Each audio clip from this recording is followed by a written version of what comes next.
Ready when you are, Chief.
All right. What is up, everybody?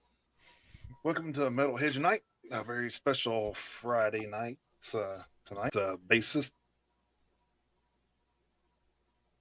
Martin Motnik, among about 20 other things he's done in his lifetime, but we'll definitely get into some of that. So, Oh yeah, we we definitely have a lot of stuff to touch on with Martin. I mean, the bass player for Accept is just the tip of the iceberg of what Martin Motnik has done. And without further ado, we bring you Martin Motnik, the bass player. Welcome, Martin. Good evening. How are you doing? Welcome back to the Metalheads Unite podcast.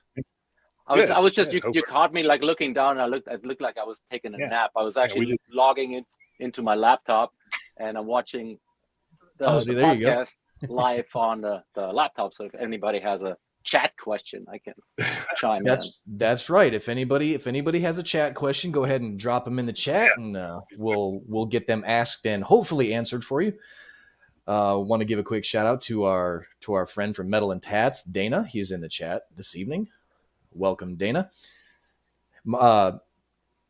Jason, I don't know if you saw. I don't know if you saw. Dana sent us a message before the show. I don't know if you saw it, so check that out if you get a chance. Dana sent something to us. So nudes? No, not nudes. Okay. Not this time. Okay, cool. Not this time. News. Not this time. But he probably would though if we asked. So we have talked to Martin before, but it was very, very brief back in March or April. It was back in March in Nashville at the Rock and Pod Expo.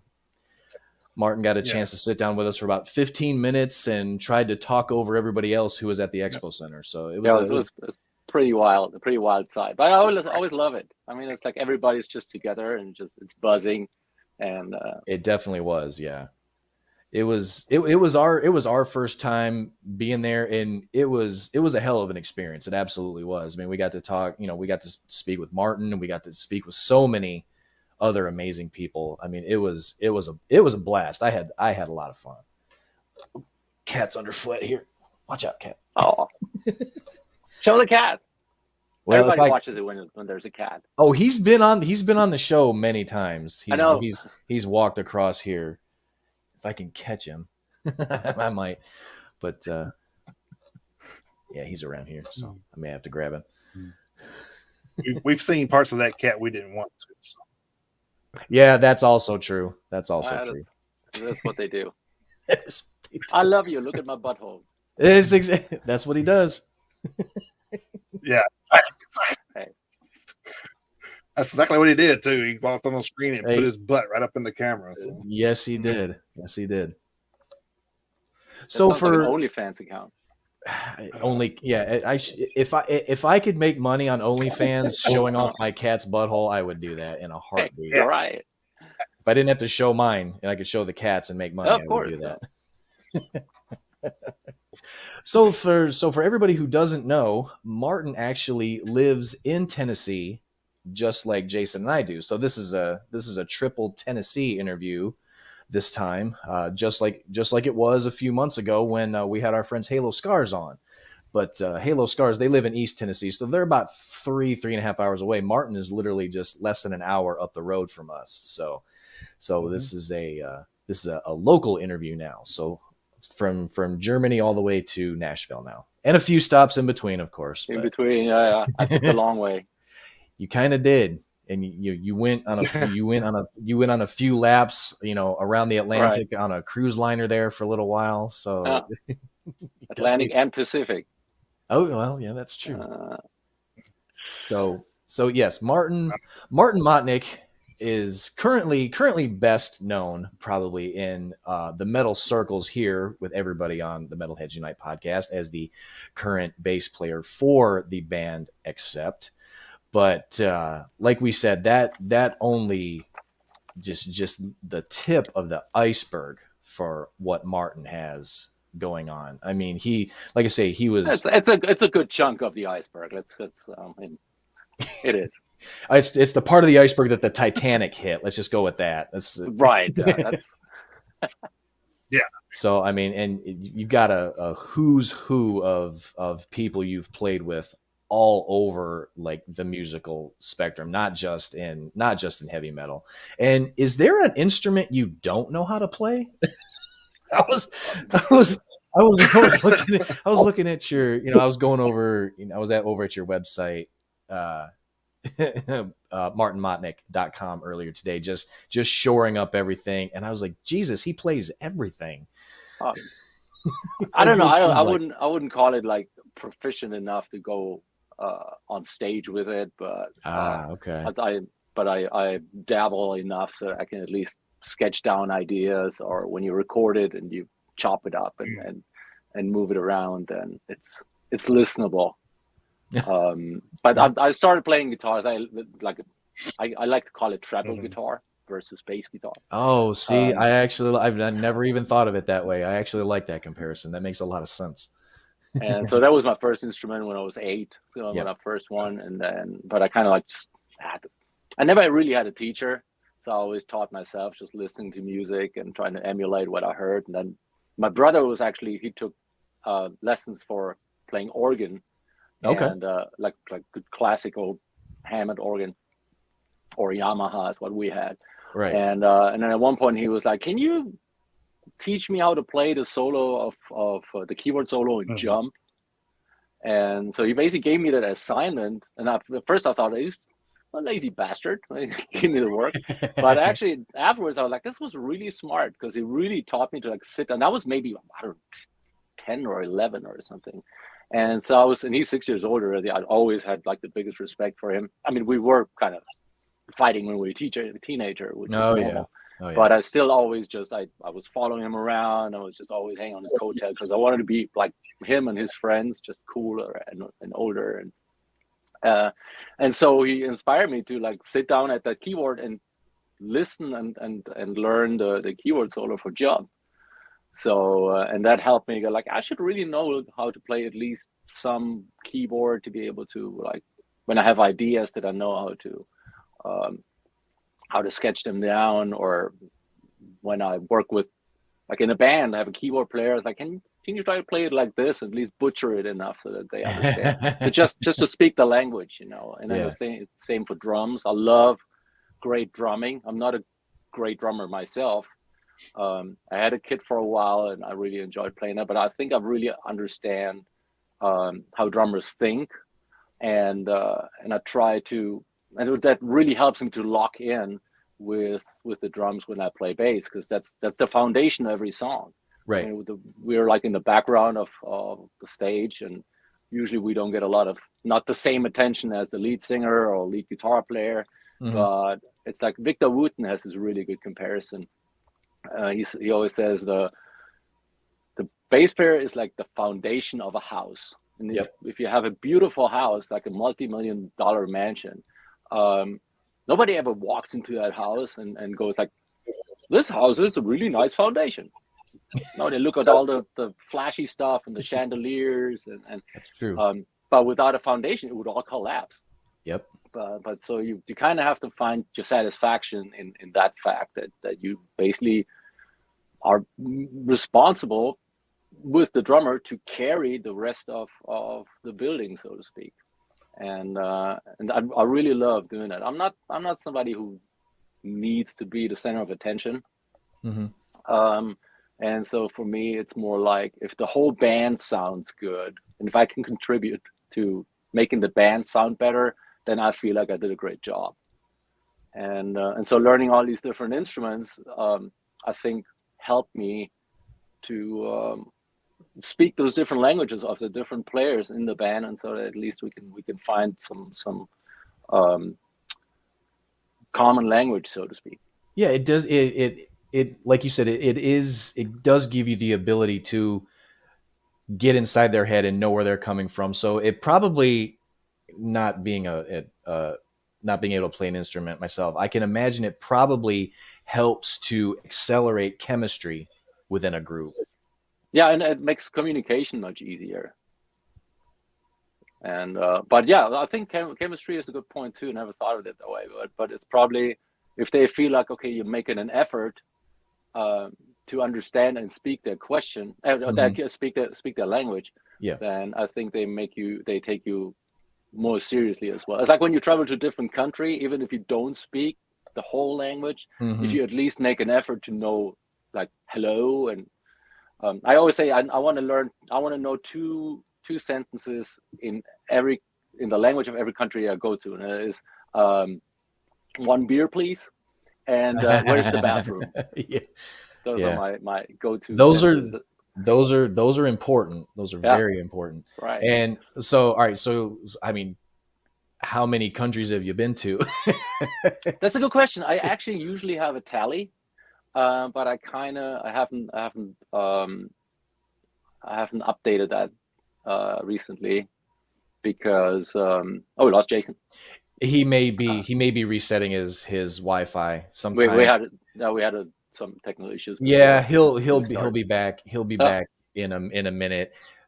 Between the two of us, it seems like one of us has always got something going on with a feed. I had that happen off and on for a couple of months not too long ago, but I have since upgraded my internet, so it seems to be working. So technology. Yeah, it's definitely a double-edged sword. You're damned if you do and damned if you don't.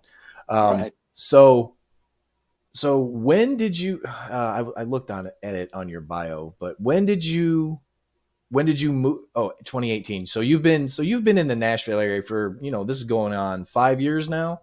Yeah, it feels weird because there was those 2 years of COVID in between. Yeah. So it's almost like it doesn't count. Pretty much. But we used the time productively, so at least that was that. But yeah, it's like late 2018 is when I moved to the area. Beginning of 2019 is when I actually moved into town. Mm-hmm. Before that, I stayed with a friend of mine about an hour south from here. Him and his wife, they're kind of like my American family. They helped me tremendously through all these years of being it. Okay, so you were living an hour south of Nashville. Where exactly was that? Because I mean, Jason and I live 45 minutes south of Nashville. So, yeah, I'll probably pass you. You might have. I don't know. It's in the, he calls it's in the cow pastures. So it's down somewhere in what's it called? Marshall. I think it's Marshall County, which is awesome. Yeah, Marshall County is one county east of here. Okay. And that's actually where our buddy Dana and his wife live. Dana, who I mentioned at the top of the show, Dana and his wife, they actually live over in Marshall County. So, got it. And I just thought it's so cool because Marshall amps, of course. Right, great tie-in, absolutely. So yeah, it was kind of like meant to be, but but then it was like I started getting gigs and contacts in Nashville, and I felt like, okay, I need to be closer to the city because I didn't want to drive home from a gig at like 2:00 in the morning and then hit some deer or something, or because that's definitely possible. I mean, it's beautiful, but it's nature was there first. That's true. We're definitely in their house. I don't know. And that's the funny thing is, Dana says he lives in Coffee County. My bad. That's actually one. That's actually. You know what? I drove through Coffee County once. Yeah. And I could not find a coffee. I was so on the lookout, and I was like, what? So Coffee County is actually one county further east. So, but yeah, Dana's in the chat. Hey, shout out to Colby. Colby is a member of our friends in Halo Scars. They're actually from Johnson City, which is out in East Tennessee, the Knoxville area. And a quick shout out to Claudia, who is in the chat. So Claudia's awesome. She's a great fan. She's in Brazil. And, yeah, she is. She's up late. She is up late. I think you're right.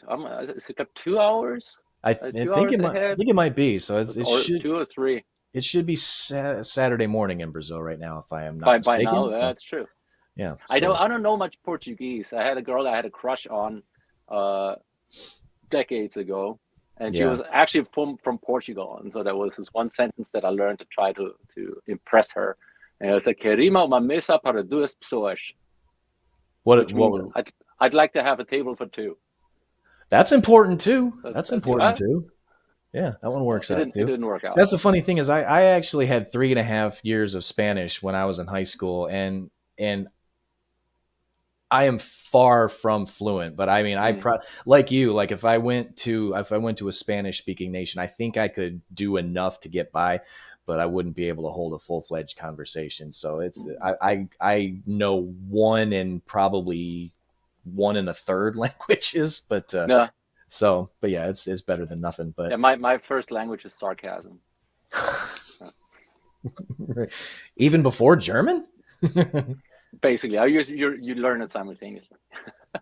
Well, they do kind of have the same inflection, so I can kind of see how that would work out.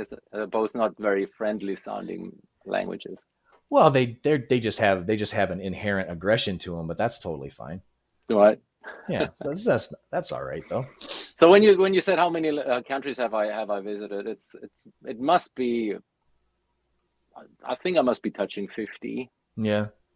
I think that's that, and but it's also it's kind of a little bit cheating too, because I'm as you mentioned earlier, I've done cruise ships for like 4 years, a bass player, and then became music director, and another opportunity where I could use like all these different musical languages when I was like leading the band and that kind of stuff. And so my first contract was out of Sydney, Australia. And then from there we would go like all these little countries in the South Pacific, and those little islands like Tahiti, Bora Bora, Fiji, and all these boring places you don't want to see. Oh, I bet they were beautiful places. My wife's been dying every time she sees any footage of Fiji on anything, whether it's on Netflix or whatever. She's like, I want to go there so bad. It's like, it's not close by, right? That's the thing. It's not close by, and that's why I'm saying that that's like it's boring. You're not missing anything, because it's paradise. And, who wants to? I would have would have never seen it if I hadn't had the opportunity to visit it like that on ships. So I saw like countries like Tuvalu and French Polynesia and American Samoa and stuff like that. Yeah. Well, I mean, it does still count. I mean, you said it's kind of cheating. Right, you were there, right? You said it's kind of cheating, but not really. If I can use the bathroom there, then I left my DNA. So that's exactly right. That is 100% right. There are parts of Martin Motnik all over this planet. That's true. So when was the even though you've been here in the Nashville area for about 5 years now, when was the last time you were able to get out internationally? Well, the last trip was actually just in April. We did a 2 weeks run in Latin America, and that's right. So when you said learning Spanish, that's actually what I'm doing now, because I've realized that there'd be a big advantage to speak language. Yeah. And I also have a personal reason to learn it, and so I'm on that right now. So that's kind of like my Spanish, it's been on my list for a long time. Yeah, Spanish was a relatively fun language to try to learn. I enjoyed it. And una cerveza por favor is 1 beer, please. So of course, yeah, exactly. And donde es el baño? Yep. So you got those down. The two most important ones are covered already. Yeah, you got. But the thing is, when you learn a language and you don't you don't apply it, then that's a problem. It goes away. So if you say you learned it for 3.5 years, if you'd be down there for like a couple of weeks, would probably all come back. Yeah. Well, and it's funny you mention that, because I actually have a coworker who is originally from Puerto Rico, and we were actually talking about that at work one day, and I told him the same thing. It's like, I just don't have, I'm thankfully I do retain a lot of it, but it was like I was telling my coworkers, like, I don't get a chance to speak Spanish with hardly anybody. So every now and then I'll try to throw something at him and see if I said it right. And so if he understands you. Right. Yeah. So so far so good, I guess. So that's awesome. I also try to find some like easy listening, simple Spanish videos on YouTube. Oh yeah. And try to listen to that just to kind of like see how much I understand. And that's actually, for me, that's actually the hardest part. Speaking it is easier than for me to be able to actually listen to somebody speaking their normal conversational pace than trying to translate it. Right, because they speak so fast. They do. They talk relatively quickly, and I'm just like, I caught a couple words, so I can glean some context sometimes, but more often than not, I'm like, nah, I missed it. So, Jason, welcome back, sir. Yeah, there he is. There he is. For how long, we don't know, but I'm here for right now. Yeah, Colby. Yeah, you're resting up because you have that 3.5 hour drive. You got, it's probably not 3.5 hours from there to Nashville, because we're a little further from Nashville. But Colby and the rest of the band will be in Nashville tomorrow night. They will be at the Cobra at 8:00 tomorrow night. Their second trip to Nashville this year. You guys have been to Nashville twice this year, right? As of tomorrow night, I think that's right. I do believe so. I don't know if they were in Nashville, earlier this year or not. So, so I want to ask you this question. Well, yeah, they were at that. Yep, second time. Okay, I thought so. They'll be there second time. Martin, I wanted to ask you this, and I didn't get a chance to ask you this at the expo, but I was actually thinking about this the other day when Jason told me that we had you confirmed to come on the show. Now, you've been in the band since 2017 and 2019. 19. I'm sorry. Mm-hmm. I was thinking of Mark. Mark's been in the band since 2009. Yeah. So I got those two confused. Now, I've always wanted to ask somebody this from a band that's kind of got a little bit of longevity, because, Jason and I have talked on the show before about the Tim Ripper Owens era of Judas Priest and how they don't really, especially Rob Halford, for some reason, they don't acknowledge the Tim Ripper Owens era of Judas Priest. You can't find the two Owens albums. You can't find them on Spotify or anything like that. So they kind of like gloss over that era. And I know like Anthrax just recently, I think Joey Belladonna sang one or two John Bush era songs. So I wanted to ask you this because I've never had a chance to do, because Mark's been in the band for 5 albums now. So you guys have enough of a little bit of a catalog built up to where you have enough stuff for Mark to sing on tour. But do you guys avoid like any of like Udo's stuff or anything like that? I mean, does Mark sing balls to the wall ever? I mean, absolutely. You haven't been to our show. Okay.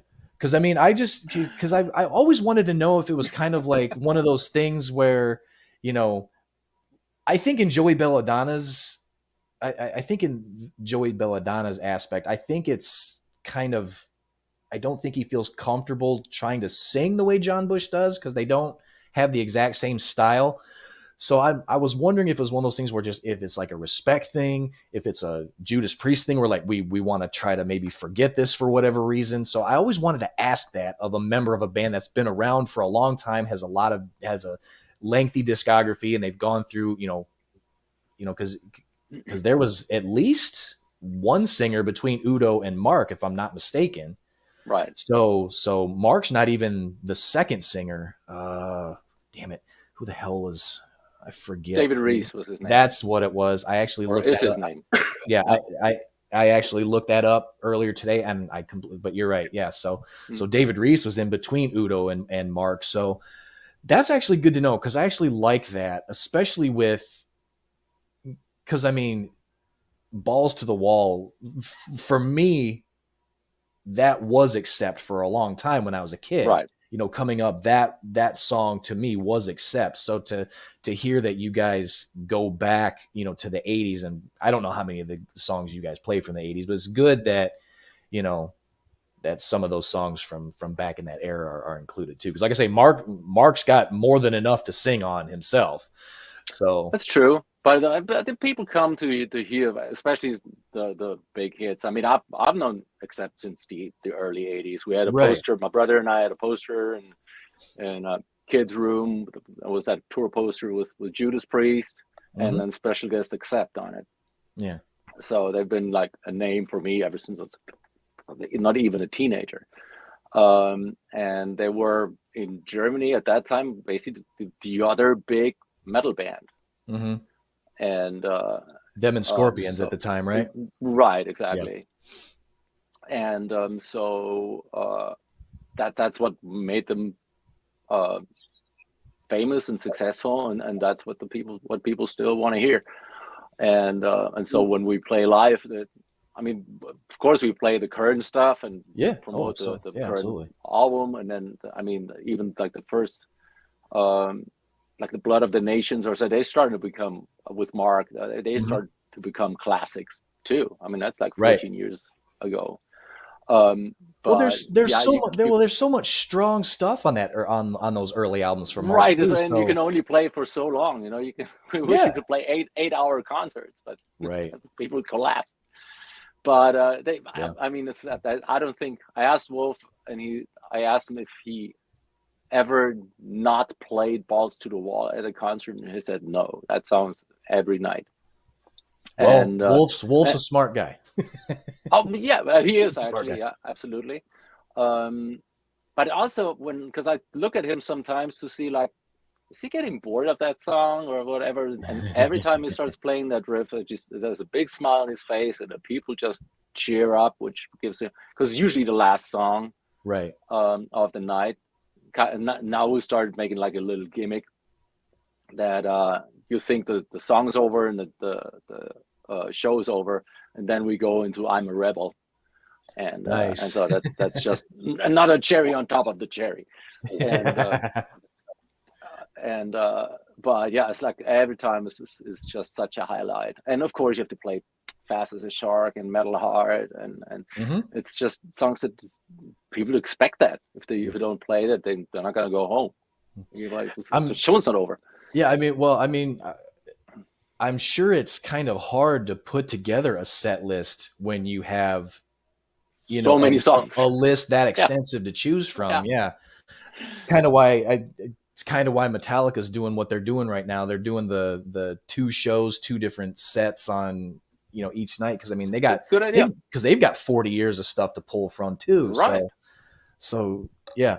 No, that's a very smart idea. It's actually, we almost did that in Japan, and then that was canceled because of COVID. First it was like postponed, and then at one point they were like, the idea is kind of through.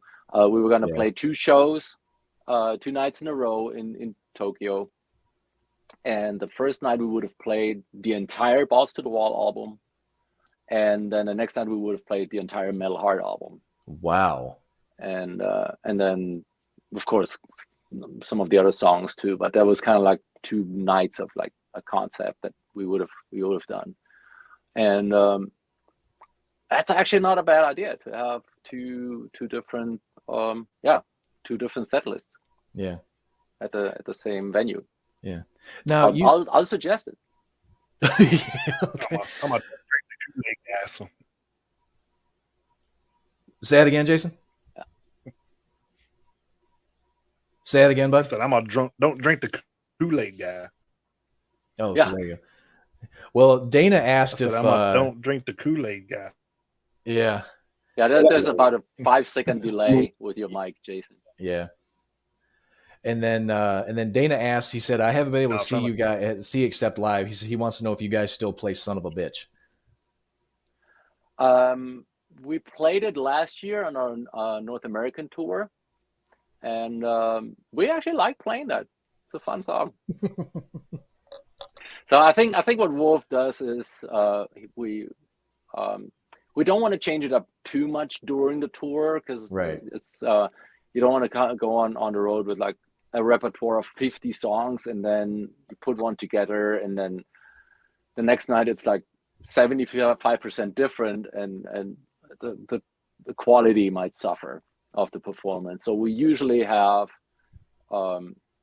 enough songs for a show and then 3 or 4 extras that we kind of like swap out just to keep it interesting for ourselves. And then also if somebody goes to more than one show, that they get a little bit of a variety. Right. Yeah, that makes sense. Because you guys are the ones who have to play these songs nonstop and remember it. And right. Yeah. So that makes sense. You want to do something a little bit different for yourselves too. That makes, but not that makes too much sense. So that you don't confuse yourself. Right. And so what Wolf does, okay, now for this tour, for instance, we're gonna go and make a selection of these songs.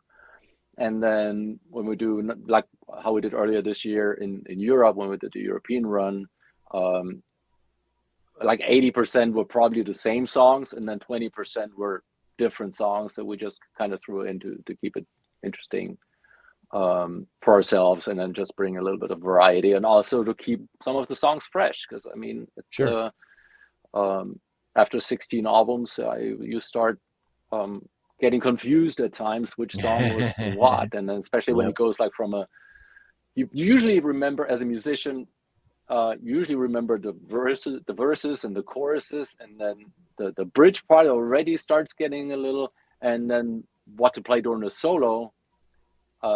That's when it can really mess you up if you don't remember it completely, or if you review it. And that makes so sense. That's always a challenge. So what's it like to work with Wolf? Oh, it's great. I mean, it's I don't think I've actually answered the question that you previously had about, okay, what are reasons why bands like exclude a certain era, exclude a certain chunk of the material or so. And I think it all depends on the band. I mean, we play the stuff because the Udo stuff, because that's what people identify with Accept for a big part. And Mark is just somebody who can just nail that stuff. I mean, he sounds so great. And honestly, I think he sounds better, and personal opinion. And we don't have to go there, because I'm going to piss off a lot of legacy fans that will be like, oh, but then again, they're probably mad that they don't see Peter there anymore, and that's another story. But that was just Peter made a decision to leave, and the spot was open, and they needed a bass player. I applied and I got the job. I was just as shocked as everybody else. A good friend of mine called me the day Peter announced his departure.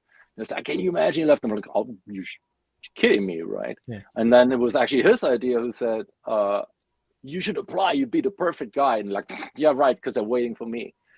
And but I gave it a shot. I was actually going to ask you about that, because you talked a little bit about, kind of like us, you identified with Accept from, the 80s. So I mean, Accept was one of your bands that was, and of course, obviously being from Germany, obviously that didn't hurt. So having that band is kind of, dare I say, influence a little bit.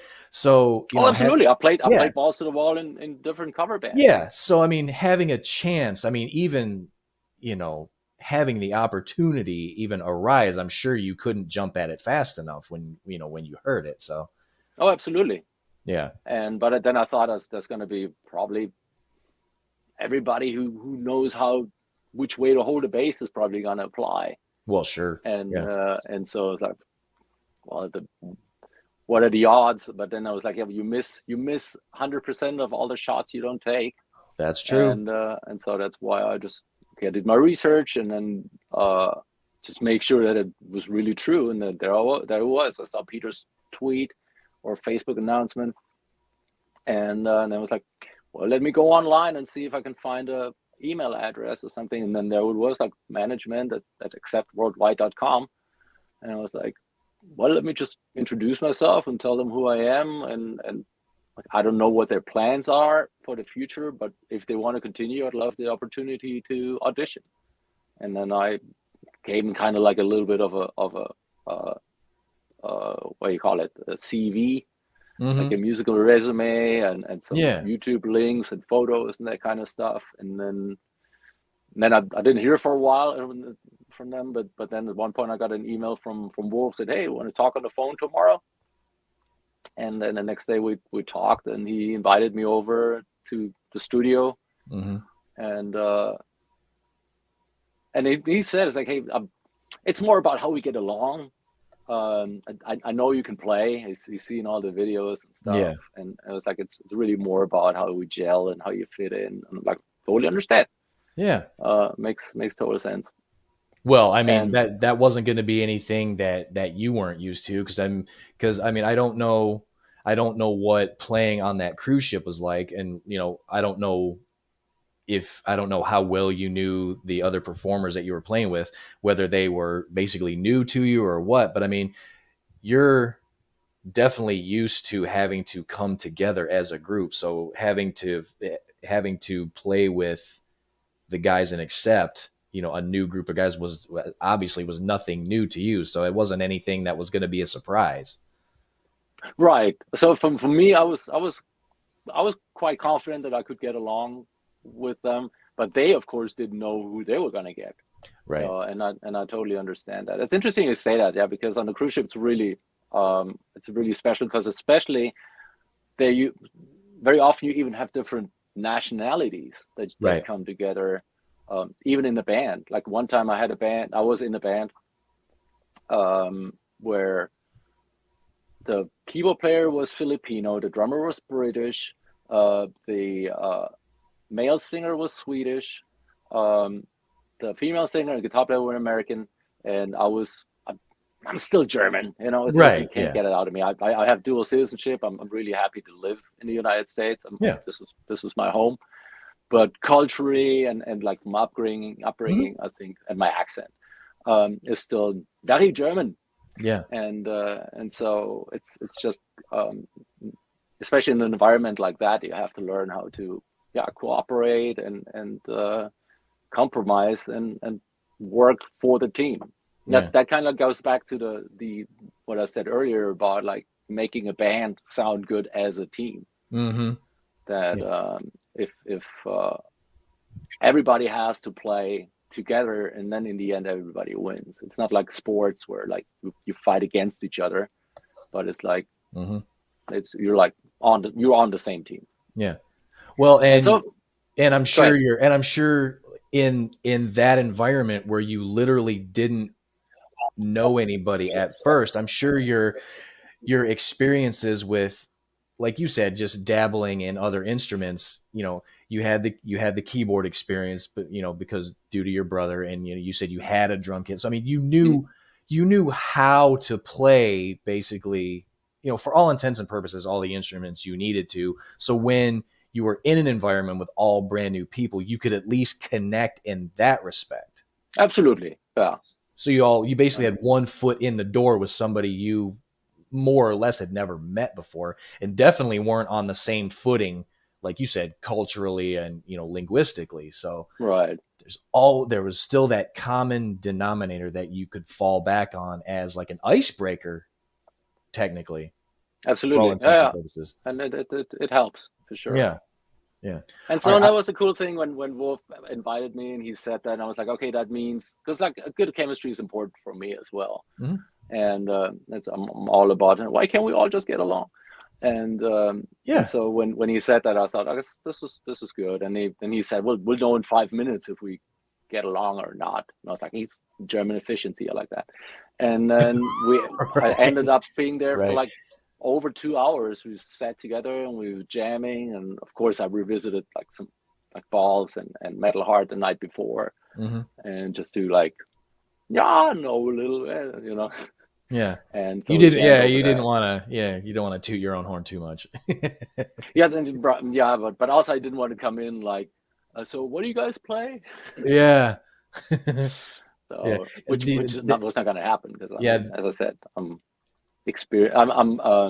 I know the material well enough. Yeah. You didn't. You didn't pull one of those Les Claypool things when he tried out for Metallica and asked if they wanted to jam on any Isley Brothers tunes. You didn't do any of that shit, did you?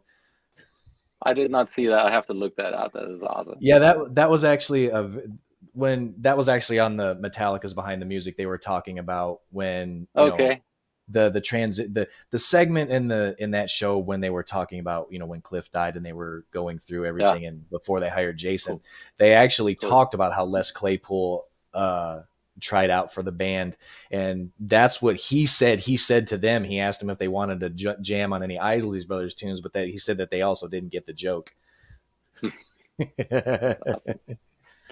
That is Les Claypool. That sounds like him. Yeah. So I want to ask you this too, because we've actually talked about this on the show a couple of times now. We've read a couple of stories about Udo where he doesn't warm up. He just gets on stage and sings. Now, is Mark like that, or does Mark have to actually warm up? Because it's interesting how you word it. I don't think he has to, but I am of the opinion that it's absolutely the right thing to do, to warm up and then also to cool down. Yeah. And Mark has a really strict and disciplined routine for that. Yeah. So I know he warms up. He does warm up in his hotel room already, and then when we're there, he has another 30 minutes or so that he needs before the show to really get his voice up. And then, as far as I know, that's what he said, that he also cools down basically afterwards, and that's absolutely the right thing to do. Makes sense. And I don't know how Udo does it, if he really does it like that, because that's actually it's like going to the gym, ice cold, and then just trying to bench press 300 pounds or whatever. Yeah, and you're just gonna pull a muscle or rip something. I think it's, if that is true, it's not good advice in my opinion. Because I can't remember how long ago it was, but that we saw the story, because I remember we talked about it on the podcast that week. But somebody who's had the career that he does, for him to it kind of blew our minds a little bit. It's like he just gets up there and sings, and then sings the way he does. That was just, for me, I was like, that's bonkers. Some people are also just lucky, maybe his genetics are just in that way that it doesn't hurt him. Some people can also listen to loud music all their lives and they don't lose their hearing. And, or definitely some smokers get 100 years old. That's true. That is very true. So I think he must have found it out for himself what works, and that's what he goes with. In general, from what I know, my experience with professional singers and especially singing with that intensity and every night, I think it's really something you need to take care of. Yeah, absolutely. But everybody's different again. That's true. I mean, there's no, kind of like you said with smoking and diets and everything, there's literally no one size fits all. That's absolutely true. Right. Yeah. So what's going on with Accept right now? Well, we are in the studio. Nice. We are on our quest to make a new album, and actually, I'm going to poke my nose in tomorrow at the recording drums. So I'm going to swing by and just listen in for a little bit, and then Wolf told me that we want to start with the actual bass tracks next week. So when we have the drums, so next week, just listen. It'll be my turn. So I mean, you don't have to go into any details. I don't want to pry or anything, but so I don't want to ask anything specific. So I don't want to make you feel like you got to give anything up. So, but so I mean, is are lyrics written in the process thereof? So I mean, lyrics are definitely written. I've contributed some ideas, which was another great thing that I was amazed and very happy about it when after I joined the band, and then we were talking about recording Too Mean to Die. Yeah, absolutely. At some point, Wolf came up to me and said, "Hey, if you have any song ideas, why don't you give them to me, and I can check them out." And I was like, "Wow, that's awesome! I would love to." And I think that's such a smart move. I've been in several bands before because I do write songs, but I didn't want to just push my push my luck or just kind of like press the issue. Sure. And because I've tried that in the past with other bands, and especially bands that were kind of like in the same situation where I came in later as a band member into an established band, and it was. I said, so would you be willing to would you be open to other song ideas, or if I present something? And it was kind of met with a little bit of resistance. I was like, I don't have to. I'm just asking.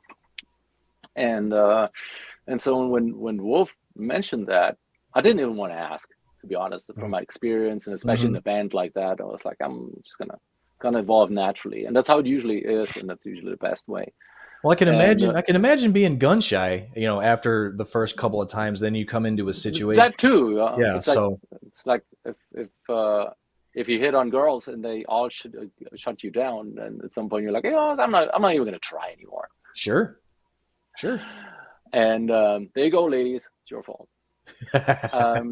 So Wolf said it and invited me and to submit ideas, and yes, and so I gave him a few songs that was like, check him out, and he could always say no. That's the thing. It's like, you just at least be open to the idea and listen to them. But then he said, hey, that actually sounds pretty good. And then of course, like, we develop it as a team, and then Mark takes the lyrics and then makes them more into like proper native English, and also what fits more like how he would say it, because he's the voice of it, so it needs to match his right. Personality. But well, I'm sure he puts his stamp on it too. So absolutely, yeah. So that was style, and then also if something sounds a little bit awkward, maybe like German English, then he makes it in a proper, turns it in a proper way. But I actually had like co-writing lyrics on 5 songs on the last album, and so for this upcoming album, I've submitted some ideas and lyrics, and I think a few of them are being used. Because Mark's here too. He's in Nashville. Oh, is he? Okay, all right. Andy Sneap, guitar player for Judas Priest. Oh yeah, has been our producer since basically the reunion. And very nice. And so they've been working on that, and I'm going to start recording my bass tracks next week. And so far, I think we have like 11 songs that we're working on right now. Nice. And so right now I have the demos here. Oh. So I can learn and chart them out, so that when I'm actually in the studio, I have the it can all go pretty fast, and I know the songs, and I can nail them down. Now, there was something in your bio also in reference to I believe it was when you were on the cruise line, talking about how it gave you a chance to work on your sight reading. Is that kind of how you because you said you got the demos there? Is that how you kind of learn most of the songs? Or do you lean more towards just the sight reading, or how do you go about doing that? It depends on what situation I'm going to be encountering, so to speak. Mm-hmm. If I know that I have to play the songs from memory, then I actually just listen to the songs over and over again. Okay. Because then it doesn't really help me to have charts, because I won't be able to read the charts on stage. That's true. So then I really have to memorize them. I do a lot of studio recordings here in my studio. I have that website, studiobassist.com. Mm-hmm. And people send me songs and I'll record on them. And then there's usually the quickest way is like you listen to it and you chart it out. And then, so I always have like a piece of paper here. There and you go. And then you just chart it down and one thing that I learned on the cruise ship, which now is really beneficial for me, is what they call the Nashville number system. And that is that you go and write down the chord progression in a way that you use numbers. So just without going too theoretical in music or so, usually a scale. So all the songs and all the Western songs are in a certain scale. Right. It's like G major or D minor or something like that. Mm-hmm. And all these scales usually consist of 8 notes. Well, it's actually 1 and 8 is the same, just the same note, just an octave apart. So basically 7 notes. And so what you can do is like you take what key the song is in. Let's say if it's a G major, then the note G is the number 1. Okay. And then if you look at a piano, the next note would be A. That's the number 2. Okay. And then B is number 3. And then so on and so on. Or like it's easier when you go to C major. So C is 1, D is 2, E is 3, F is 4, G is 5, and so on. That's how you write it down. And then you just get this chart of just a bunch of numbers, but then you know which key you're in, and that gives you which note you're supposed to play or which chord. Okay, all right. And that's a really easy way and that's how it came here from Nashville, especially from the recording sessions back then when they did a lot of, when Nashville was mostly country music. Mm-hmm. And they were writing the charts down in that way. And then what that does is you don't have to write down specific chords, because a lot of times singers come in and they say, oh, this is too high or this is too low. Can we take it to a half step up or a half step down? And then instead of having to rewrite the whole chart in different letters, you just write in the corner, okay, this is not in C anymore, it's in D now. Mm-hmm. But the numbers all stay the same. They just refer to a different note then. Okay. All right. And so that makes it really easy for somebody to chart out a song. Because it's also really easy. You don't really need to know which note you're playing at that time. You just know, okay, it's that far away in relation to the root note, the 1. Gotcha. And so that helps a lot. And so when you say how do you prepare for a song, that's what it depends on. When I know that I can use charts, the fastest and easiest way is to just listen to it and write down a chart. But if I know, okay, I have a show coming up where I'm going to be playing 2 hours and I have to perform and I cannot read, then there's no way around just sitting down and just listening to it over and over, playing along and just memorizing it that way. Muscle memory. Yeah, and then muscle memory eventually. Yeah. So if you don't even have to think about it, then that's the best way. Because then when you start singing, because sometimes very often I also sing background vocals, then one of those 2 things have to become automatic. I cannot think of what note I'm playing while thinking what I'm going to sing. So one thing just has to become automatic. Yeah. Well, we have Dana. Want to say goodnight, man. We'll take it easy and hope you and Krista are all right. Want to say good evening. I want to welcome in our friend Victor. Victor is one of our good friends and contributors. He is actually the excuse me, sorry, my throat got dry for a second there. The live broadcasts. The But Victor runs the Rock and Heavy Facebook group, so he's kind of one of our partners, and he's actually a fellow concert goer. We actually got to spend a few minutes with Victor after the Havoc and Toxic Holocaust show in Nashville last Saturday, so we got to see him. And Jason and I have attended other concerts in Tennessee along with him too. So Victor's a good friend of ours. It's good to see him in the chat. So hey, Victor. Yep. All right. So, Jason, you good?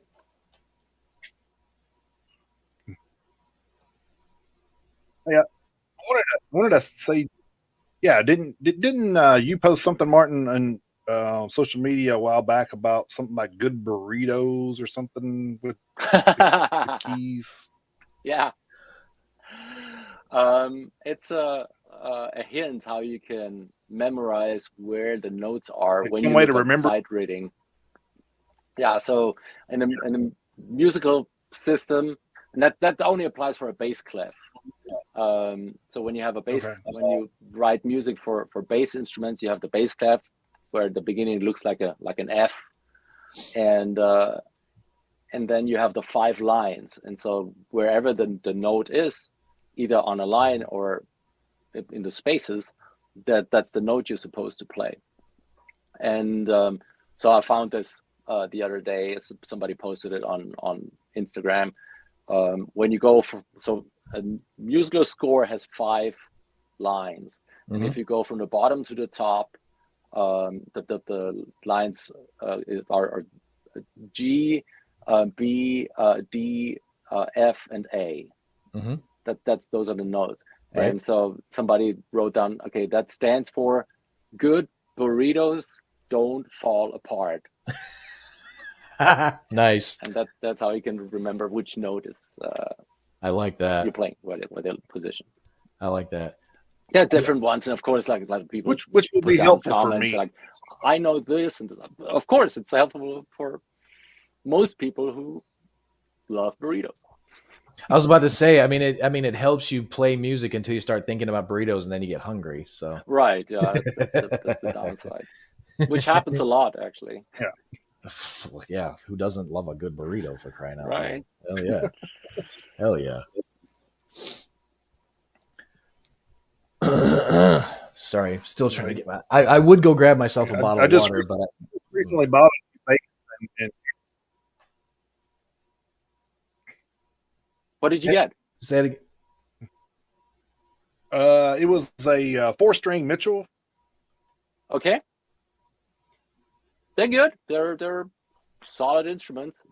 I always say you can make the most. You can make almost every instrument play decent if you set it up right. I mean, there's a few of them that are like hopeless, like some $50 basses you can get on eBay. They're just useless. But if they're, as long as whatever they sell in usually like a reputable store, you can make almost everything work and you can make it playable. And those I've had a Mitchell in my hands at some point. I was like, that's okay. So what's your? You said you were a gearhead. What's your? I was at Guitar Center, so you know nothing about $50. How much? You're like 5 seconds behind. I'm just letting you know. Yeah, it's all good. Sorry.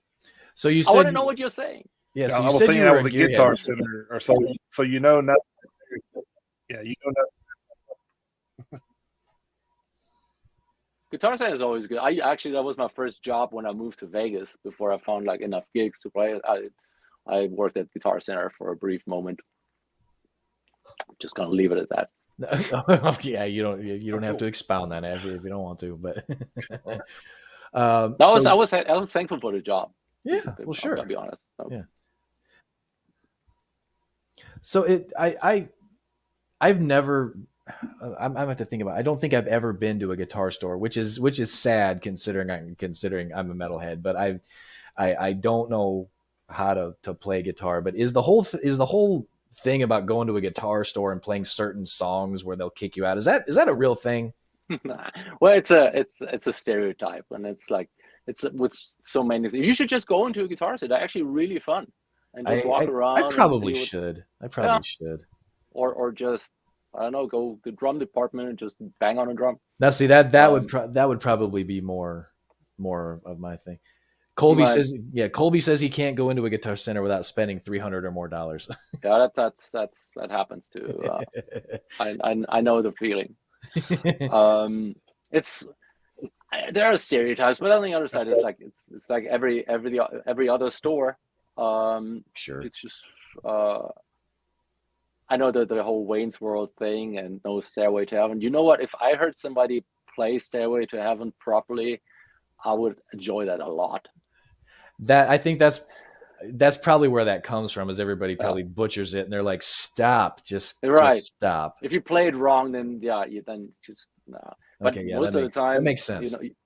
Most of the time you just sit there, you like as a worker, you just endure it and just hope they leave soon. Right, because you are still trying to make a sale, so yeah, I guess, right, exactly. Or you just pester him into trying to because they're all on commission. I mean, all these guys that work there, they all their salary is commission based, and that's why they are so persistent. Because I mean, that's, if they don't sell, they don't make any money, right? And that's why that is. Yeah. So you said you are a gearhead. So I mean, you've got a whole rack of stuff back there behind you. What's your weapon of choice? Right. Well, that depends on what gig I'm playing with. Except we have this collaboration with Wolf's been playing Framus guitars for years now. Framus is a German company, actually a really old German guitar company, and they're one of the biggest manufacturers now. That they also, like, Framus is the guitar side and Warwick is the bass side of the company. But so Wolf's been playing the Framus guitars for I don't know how long, the Flying V's forever. And and then about, I think it was, so I joined the band, and I have another friend of mine that has been, whose basses I've been playing for the last 15 years. It's a company called, or Jens Ritter is his name. Okay. It's more high end. He made one for Sammy Hagar. Prince had a guitar. He made a guitar for Lady Gaga covered with, I don't know how many, 50,000 Swarovski crystals. Oh, geez. And that thing was, I think, 60 grand or something. All his instruments are like, now at least 5 digits.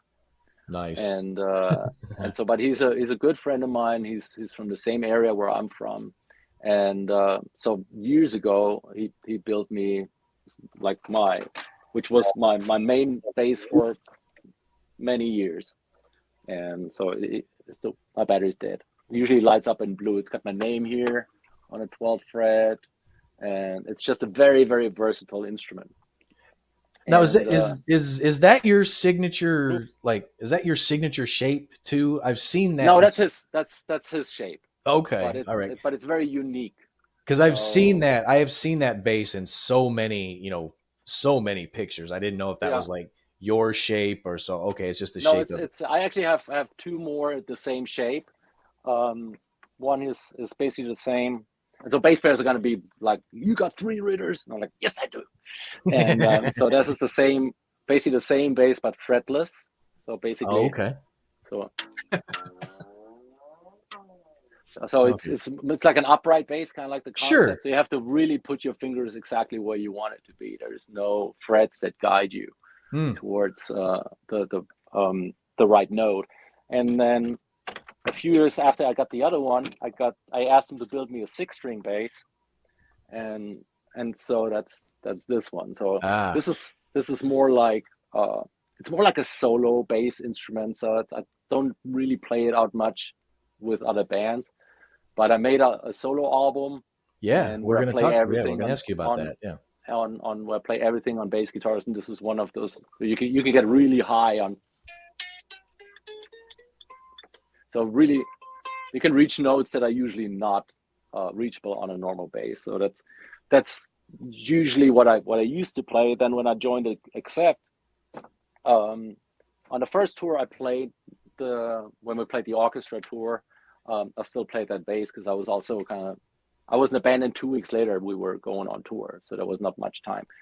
But then Wolf said, okay, he would like to maintain the classic look of the band, and Wolf's is very in that regard a traditionalist. He's very open-minded to new technology and like what's new out there in the like technologically, but visually he feels like the look should maintain like good old traditional heavy metal, and that's flying V guitars and precision basses.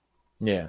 And so luckily, shortly after I joined the band, there's this company called Sadowski Basses.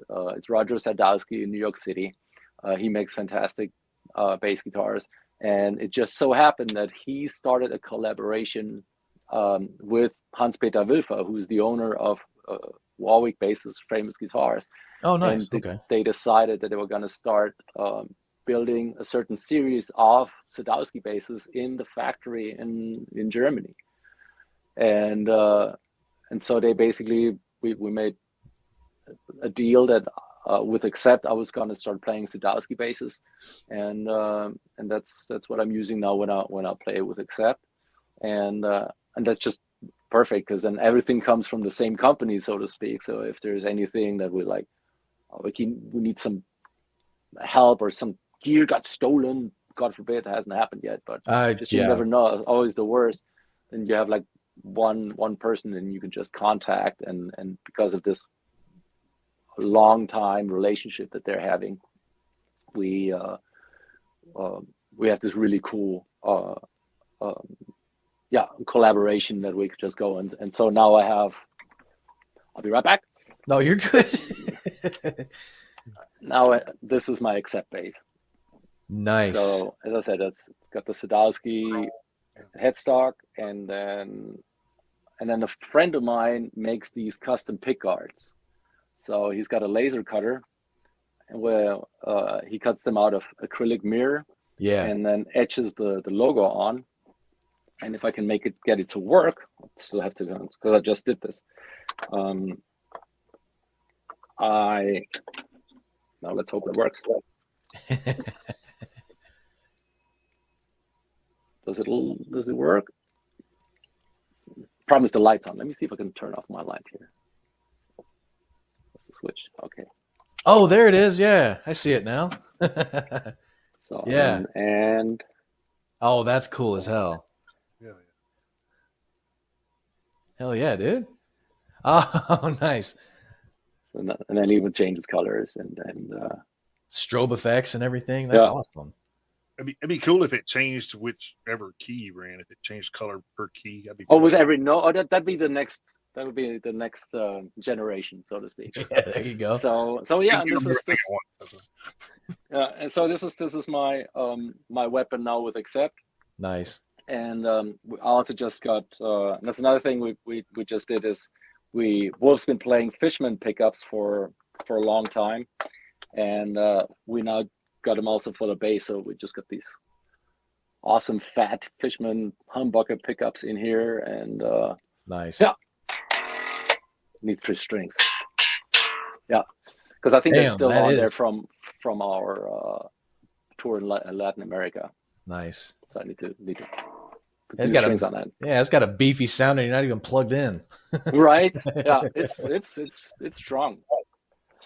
Yeah. And so this is that, and then because I play a lot of studio gigs here, and especially in Nashville, you kind of have to be traditionalist. So I have a couple of typical old classic Fender precision basses. It's kind of like with the 1959 pickup sound. And beat up as it should be. And it's got character. Yeah, and so that just sounds amazing. And And that was actually also my first bass that I started with, was a precision bass, and I kind of like steered away from there, and so now I came back. And because when you go in the studio, people really know, sound engineers know how that bass is going to sound, and then it makes their life really easy, because like, okay, this is gonna just sound predictable, and they know what they're getting. Yeah, well, predictable. I mean, it's definitely not a bad thing.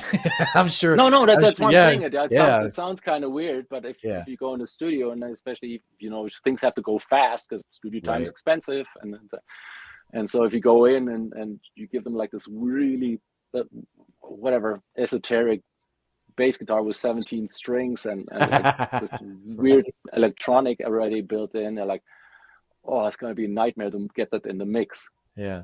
And a precision bass is just, it has one sound, and by itself it doesn't really sound good. It's not a pretty sounding bass, but it just fills out exactly the frequencies that you need as the glue between the drums and the guitars. It just fills out that spot. Sure. Like you said, that foundation that everybody needs. Yeah, exactly. Yeah. So that's the reason why that bass has been such a staple for recording ever since it came out in 57 or 58. Yeah. So you talked about boring bass talk. Actually, no, it's not boring. No, it's not boring at all. And I was actually just going to make a comment. I mean, bass players always get like, are always the butt of the joke. There's all sorts of bass player jokes and stuff out there, and even in my movies, there's a bass player joke. So it's one of those things. Is like stop giving the bass player such a hard time, because I mean, you don't have a song and you don't have a band without the bass player. So stop giving the damn bass player such a hard time. Come on. True. Now, I think it's all in good spirit. It's just it's just breaking balls. There's so many. I can tell you guitar player jokes and singer jokes. There are jokes for everybody. Oh, I bet you can. Yeah. Except for that true story where the chick slept with the bassist and they got mad because she said he wasn't really a member of the band. Right? Yeah, I know. I've seen that. It's like, what? Well, I thought I was gonna sleep with someone from the band, but then it turned out it was the bass player. See, like that, it's not. Yeah, it's not fair. It's just funny. Yeah. So I got a picture here I want to share. I want to kind of get some info on this, because I think it's really, really a talented. Whoever did this for you guys is really talented. I'm sure it was a fan, but I just wanted to show this real quick.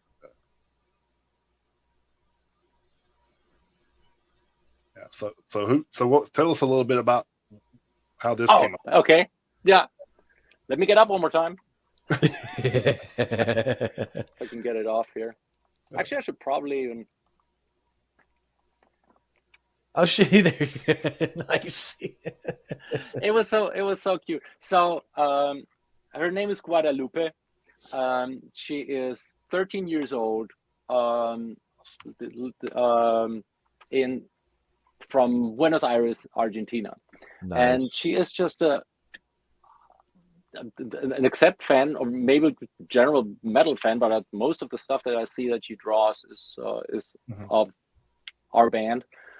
And she just draws the cutest cartoons and just for different occasions, for Christmas and when we played in Buenos Aires, we invited her and her parents to come see the show. And then when we were there, she handed us this little portrait. So we all got a portrait of each of us, and it was just the cutest thing. And then there's a band photo of us too. But she has pictures of former lineups too, and it's just the most heartwarming thing, and I'm like, okay, the future of metal is saved. I was literally just about to say the exact same thing, because that 13 years old and 13-year-old fan in South America, I love that shit. Gotta love that. That's the story. And that's amazing. Go ahead. No, I was gonna say, I just want to make sure that she got props on here because I think that's pretty amazing. So. It is amazing. Oh, yeah, I do mention. I mean, she doesn't have. Luckily, she doesn't have her own Facebook account, so it's her mom's Facebook. She mentioned that and she posted usually, and so no, it's like credit where credit is due. Oh, absolutely. Yeah. Very talented, man. That's cool. I wish I could draw. Oh, it's so cute. Like I want to look like that. It's cute. Yeah. Guadalupe, you did a very good job. Right? She actually may have a future in creating cartoon strips of just metal bands. That'd be cool. Absolutely. Yeah, why the hell not? Death Clock. You never know. There's another fan. He's in Brazil, and he loves to make portraits of metal bands, kind of like in the South Park character style. Mm-hmm. Yeah. And and so he came to when we played down in Sao Paulo, and he made it for several bands because Testament played there too, and cool. I think he made it for Creator too. So he made actually big banners like flags, and brought them backstage. And so if you go when you go to the Accept Instagram page, there's a picture on there, and then he's tagged there too. And then from there you can look at which other bands he's been portraying, and it's just so awesome. I mean, this is just the stuff that keeps us going and makes us gives us the motivation and it's the reason why we just keep making music to make people happy.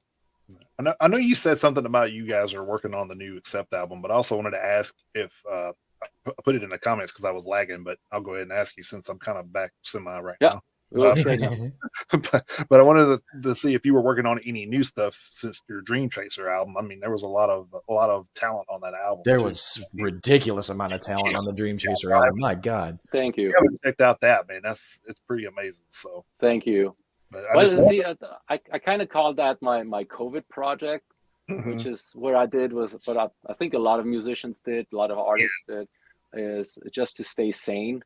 Is to occupy your time with something productive, because I mean, all of a sudden all the live gigs were gone. You couldn't go anywhere, and we were already in the middle of making Too Mean to Die, right? And then when that was done, we're like, okay, we're not gonna make a new album now because we just did one, and so that's how I got the idea. Hey, I have some material for solo songs.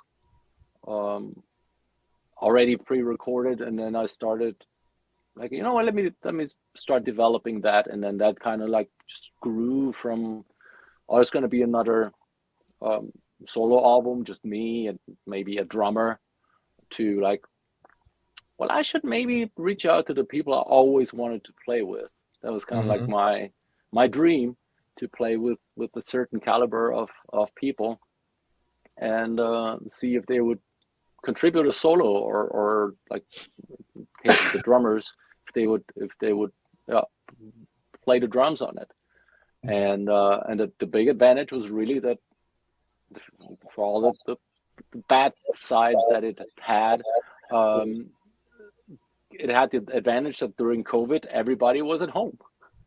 And that's how I was able to get in touch with those people, and they were maybe also a little bit happy that they got something to do.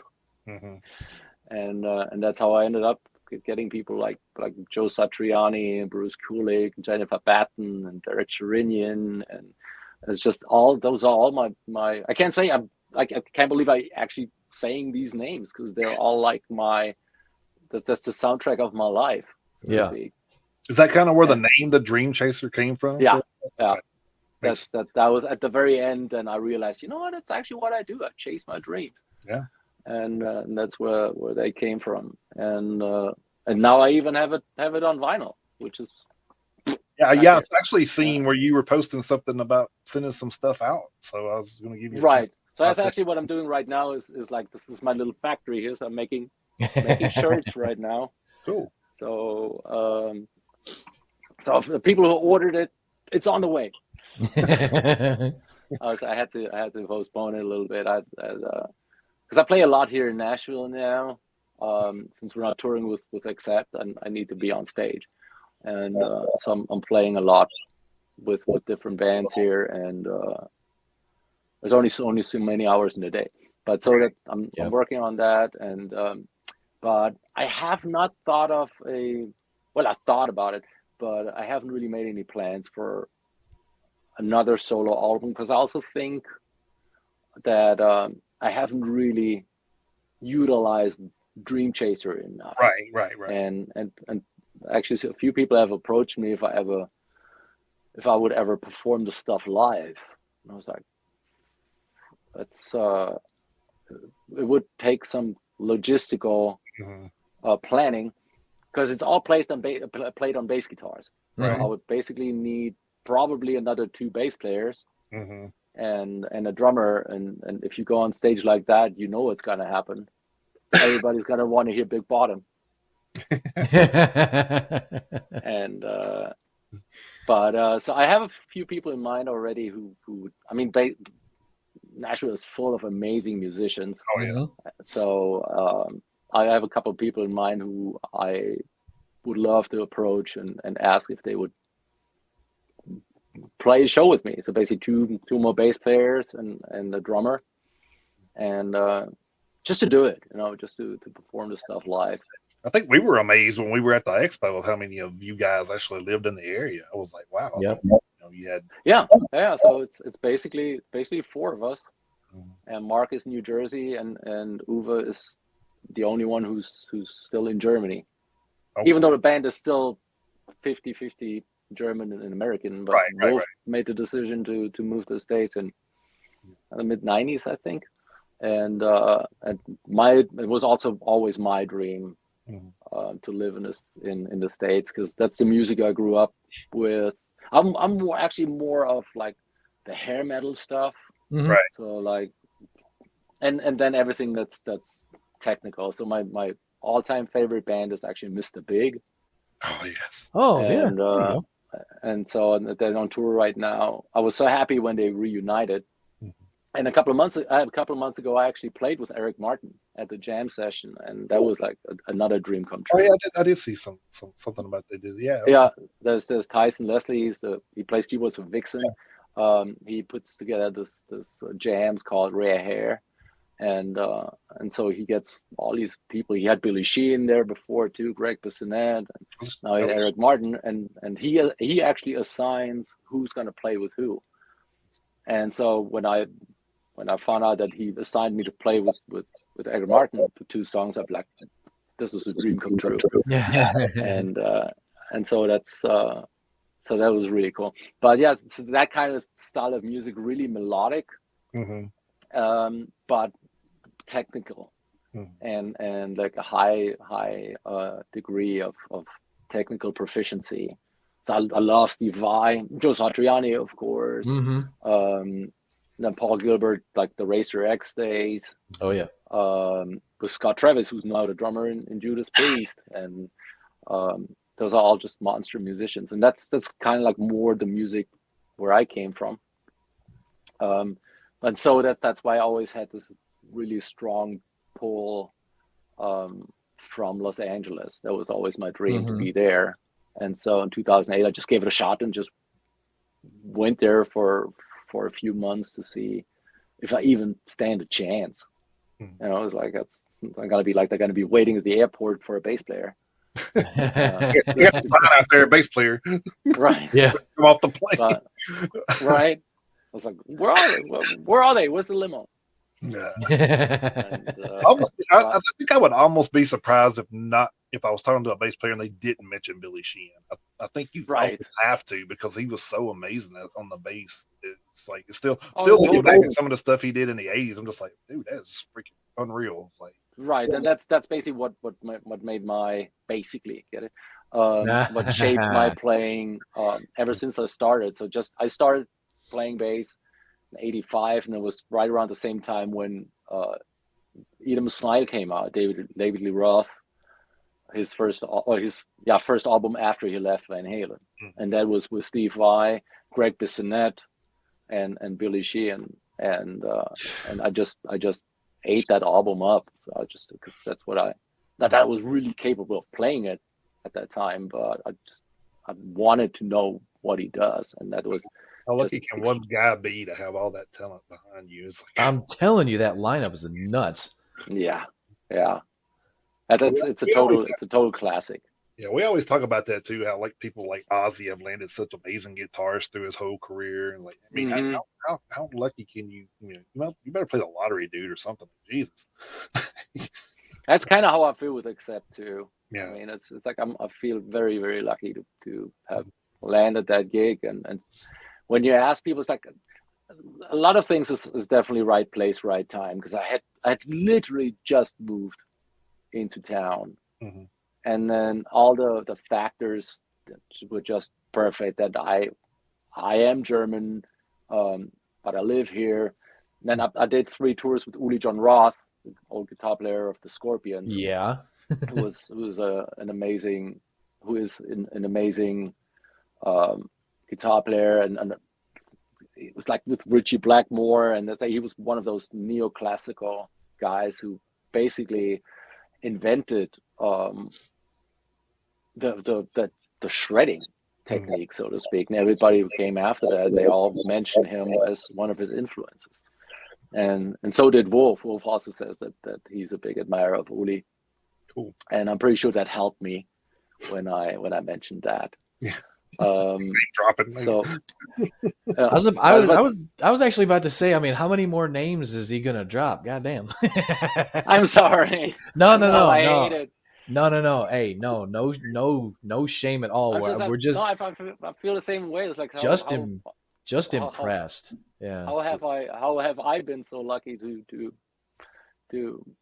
for that to happen? And sometimes I feel like, okay, at one point the hammer is gonna fall, and I'm gonna pay for all of this. But no, I'm just extremely happy and grateful for that I'm able to do this. And that's all I can say. And I just thank everybody who still listens to music, who goes to concerts, buys records, buys shirts, buys merch, and just shows the love, enthusiasm for music. Okay, yeah, I was I'm gonna sneak in and tell Kobe, appreciate you stopping in, Kobe. We will see you tomorrow night at the Cobra. So take care. Bye, Kobe. Yeah, I was gonna say, I mean, after the career you've had so far up to this point, I mean, there's really no signs of slowing down. That you're still to the point where you're still experiencing things where it's like one of those things, I never thought I'd get to do this, and I'm still getting to do it. You're still experiencing things with idols or just people you've always wanted to play with, and you get this chance to. I mean, like you talk about Uli John Roth, of course, you've been in Accept for a while with Wolf Hoffman, and right. Greg Bissonette, Joe Satriani. I mean, these are just nuts, right?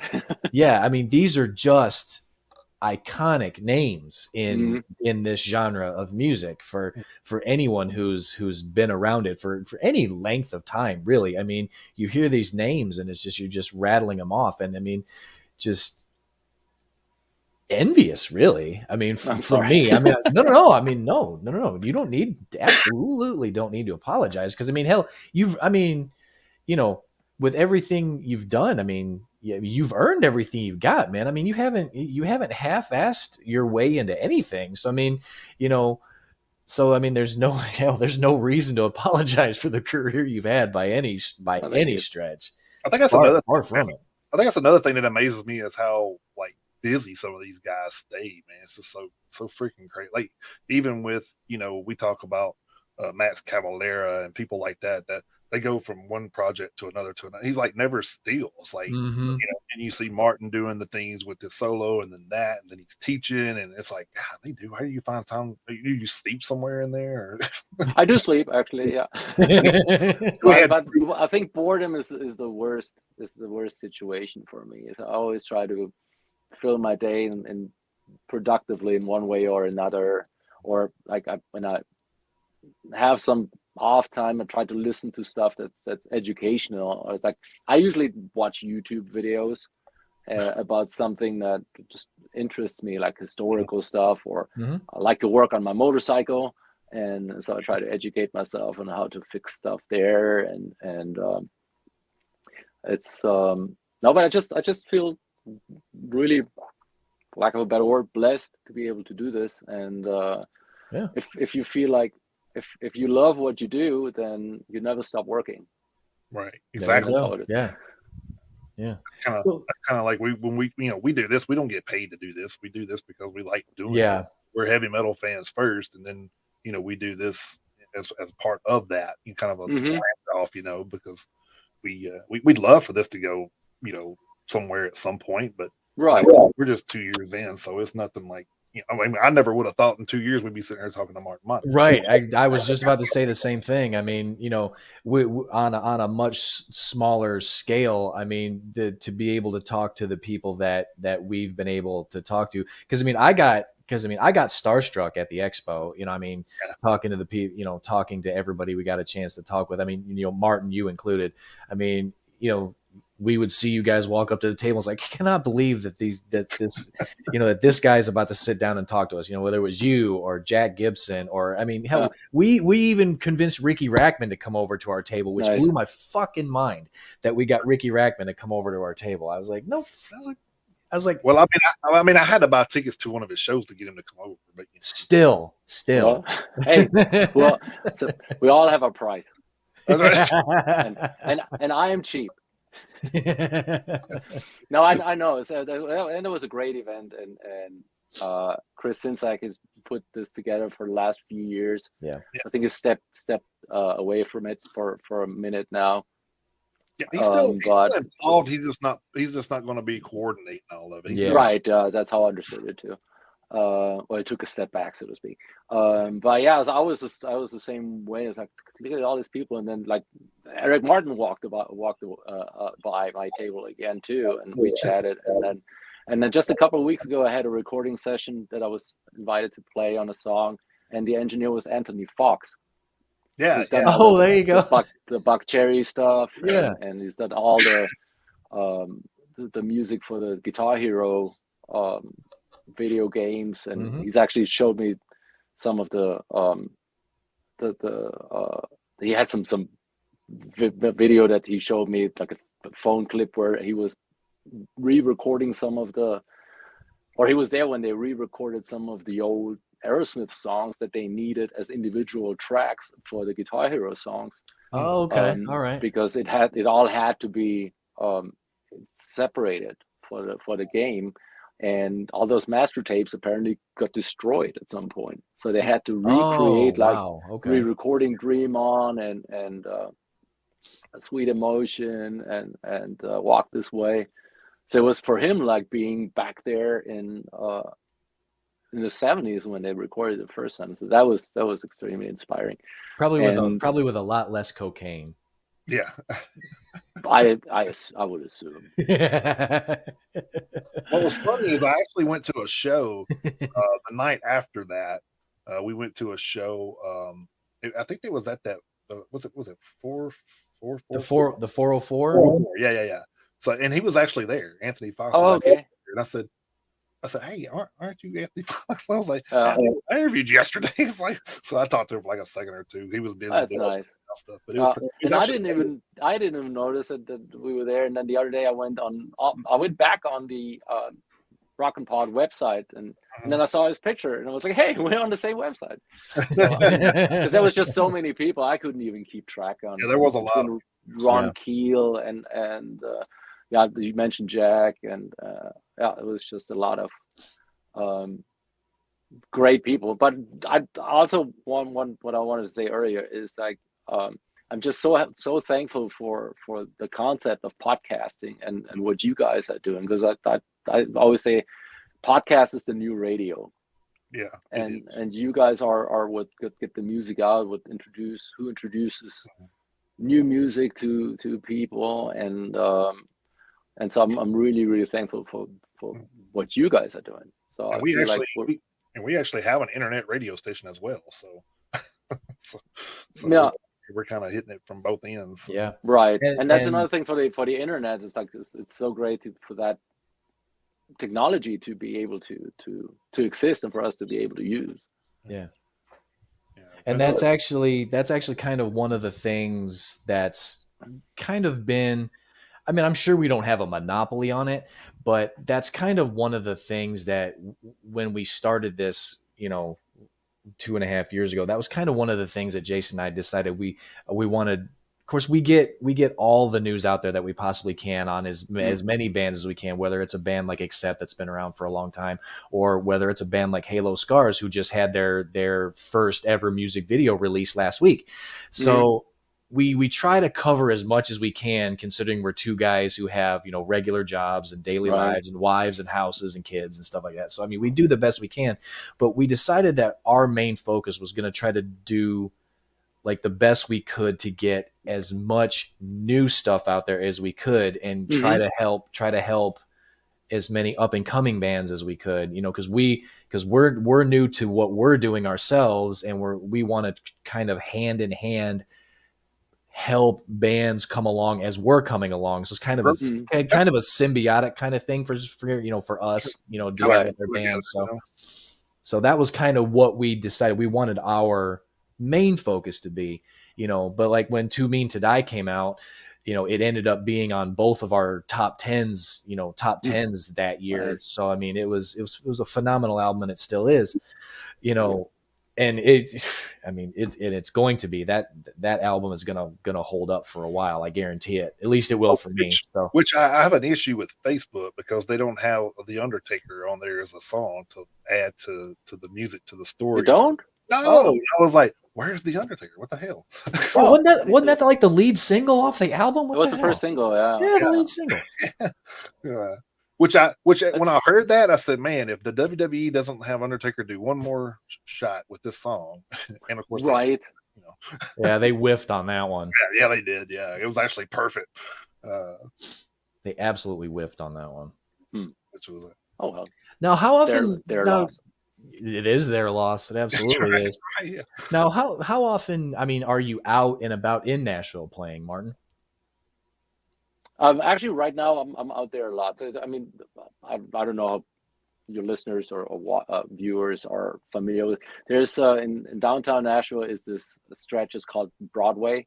Mm-hmm. Oh yeah. And so Lower Broadway is this stretch of 3 or 4 blocks of buildings, and basically each block is like one live music bar next to the other. Yep. And it's just, there's music from 10 o'clock in the morning until 2 o'clock at night. Yeah. 7 days a week. Yep. So it's amazing. I don't know, maybe Austin is similar, Austin, Texas. But other than that, I don't know a place in the world where there is so much live music just next to each other. Yeah. Basically round the clock. And it's not all country. No, it's not. It's not anymore. That's true. It's not. Yeah. But you're right. It's basically from the river to the hockey arena is basically just nothing but live music. That's exactly. Yeah. And so it's and Fridays and Saturdays they even close down the street for car traffic, and it's just one pedestrian area. And it's just one party.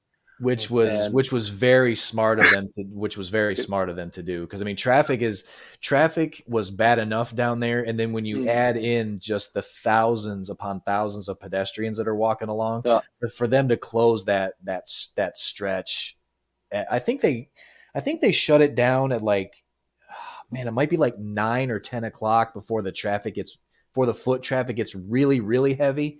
But yeah, them like you said, them doing that was really, really smart. Yeah, really. That's the only responsible thing to do. Really was. And so yeah, I play there a lot, and which is just great because I play a lot of different songs, a lot of different styles. I love playing metal. It's from the energy. I think it's the funnest music to perform live because you just dig in, and it's won't get any arguments from us. Right. But here. I do actually have a pretty broad taste in music, so it goes from even some classical stuff to I can even dig some chick country stuff. I'm not sure I would pay $1,000 to go to a Taylor Swift concert. Yeah, hell no. But I wouldn't necessarily change the channel. if a song comes on. I'm not such a big fan of the bro country stuff. Same. But again, it's a personal taste. Yeah, I mean, to each their own. It's fine. Right. But even country music fans can't stand Florida Georgia Line. Right. I wasn't gonna name any names, but that's because they're in Tennessee. There's not a Florida Georgia Line here. So. No, there isn't. Right, exactly. No, so that doesn't make any sense. Now, speaking of your your musical tree, I meant to ask you this earlier because when you were talking about how Wolf wants like the classic aesthetic to the whole thing about, have you been able to like finesse a little bit of your, outside of, the metal genre? Are you able to incorporate any of that in, or is he just like, I need it to sound and look, and does he want the traditional heavy metal sound, the heavy metal look? I mean, are you able to fuse anything in there at all or anything? Well, he definitely wants the recipe to be like he wants Accept to sound like Accept, and that's also funny because when To Me to Die came out, and even though people told me just don't read the comments and don't read the reviews, which is usually good advice. Yeah. But sometimes so it's like, let me just look into it, and the reviews were generally very positive, but you could tell how people were, like the reviewers of like magazines and stuff, they were kind of struggling with the fact that they said it sounds so much like Accept. It's like, yeah, it's exactly what you want and what you expect. And I don't know if I would want something different, but so they were like, maybe they wanted something new, but then again not. So it's like, yeah. But it's a very deliberate decision to say, okay, it's supposed to sound like us. So he also never ventures out of the standard tuning. Like, because of course I came in, I'm usually more of a 5-string bass player. So there's another additional lower string on my instrument, usually, which just gives it a little bit more range below. And especially when you hear new metal bands, they're all lower than standard instrument guitar tuning. And so I had the suggestions like, why can I not play like at least a low D? Because low E is usually the lowest instrument. And he goes, nope, we're not going to add another string. We're going to stay in standard 442. We're not going to detune anything. We're going to work with the tools we have. Like, okay, message received. And which is good. I mean, there's a concept, and that's the good thing. It's like there's a clear directive, and within that you're gonna explore the most you can make out of that. For me, as a bass player, I'm not so concerned about. I said it earlier. I'm not so concerned about showing off or being in the spotlight or whatever. So what I play is, I don't want to say simple, because it's actually not simple. I actually had to adjust my playing quite a bit to reach that Accept sound. And the most important thing is I play really, really hard in Accept. I have thick picks, and Wolf just says, just dig in. This is how you get that aggressive bass sound. Well, I mean, and you've got your own picks too. Yeah. But usually I used to be a fingerstyle player, or the soul fingerstyle player, and I would have like a relatively soft touch. I have a really low string action. So my strings, if you look at your instrument, the distance between the string and the fretboard, that's like your string action is what you call it. And my string action usually on my basses that I used to play is really low, so I don't have to push hard, I don't have to pluck hard. It's all very, and that a lot of guitar players do that too, so they can play really fast. You don't need a lot of energy. Each note is like comes like very easy and direct. But in order to play with Accept, you have to like really dig in. And so when I play that bass, I go like And that's kind of like the intensity that I play for 2 hours. Yeah. And so like, it's like fast as a shark. You know? Yeah. And so you do that. And so the string action on this one, I know you can't see it, but it's just, you just have to believe it. It's way higher. The strings are much further away from the fretboard, so they don't start buzzing. Because the harder you play, the wider the string vibrates, and the more it starts buzzing against the fretboard.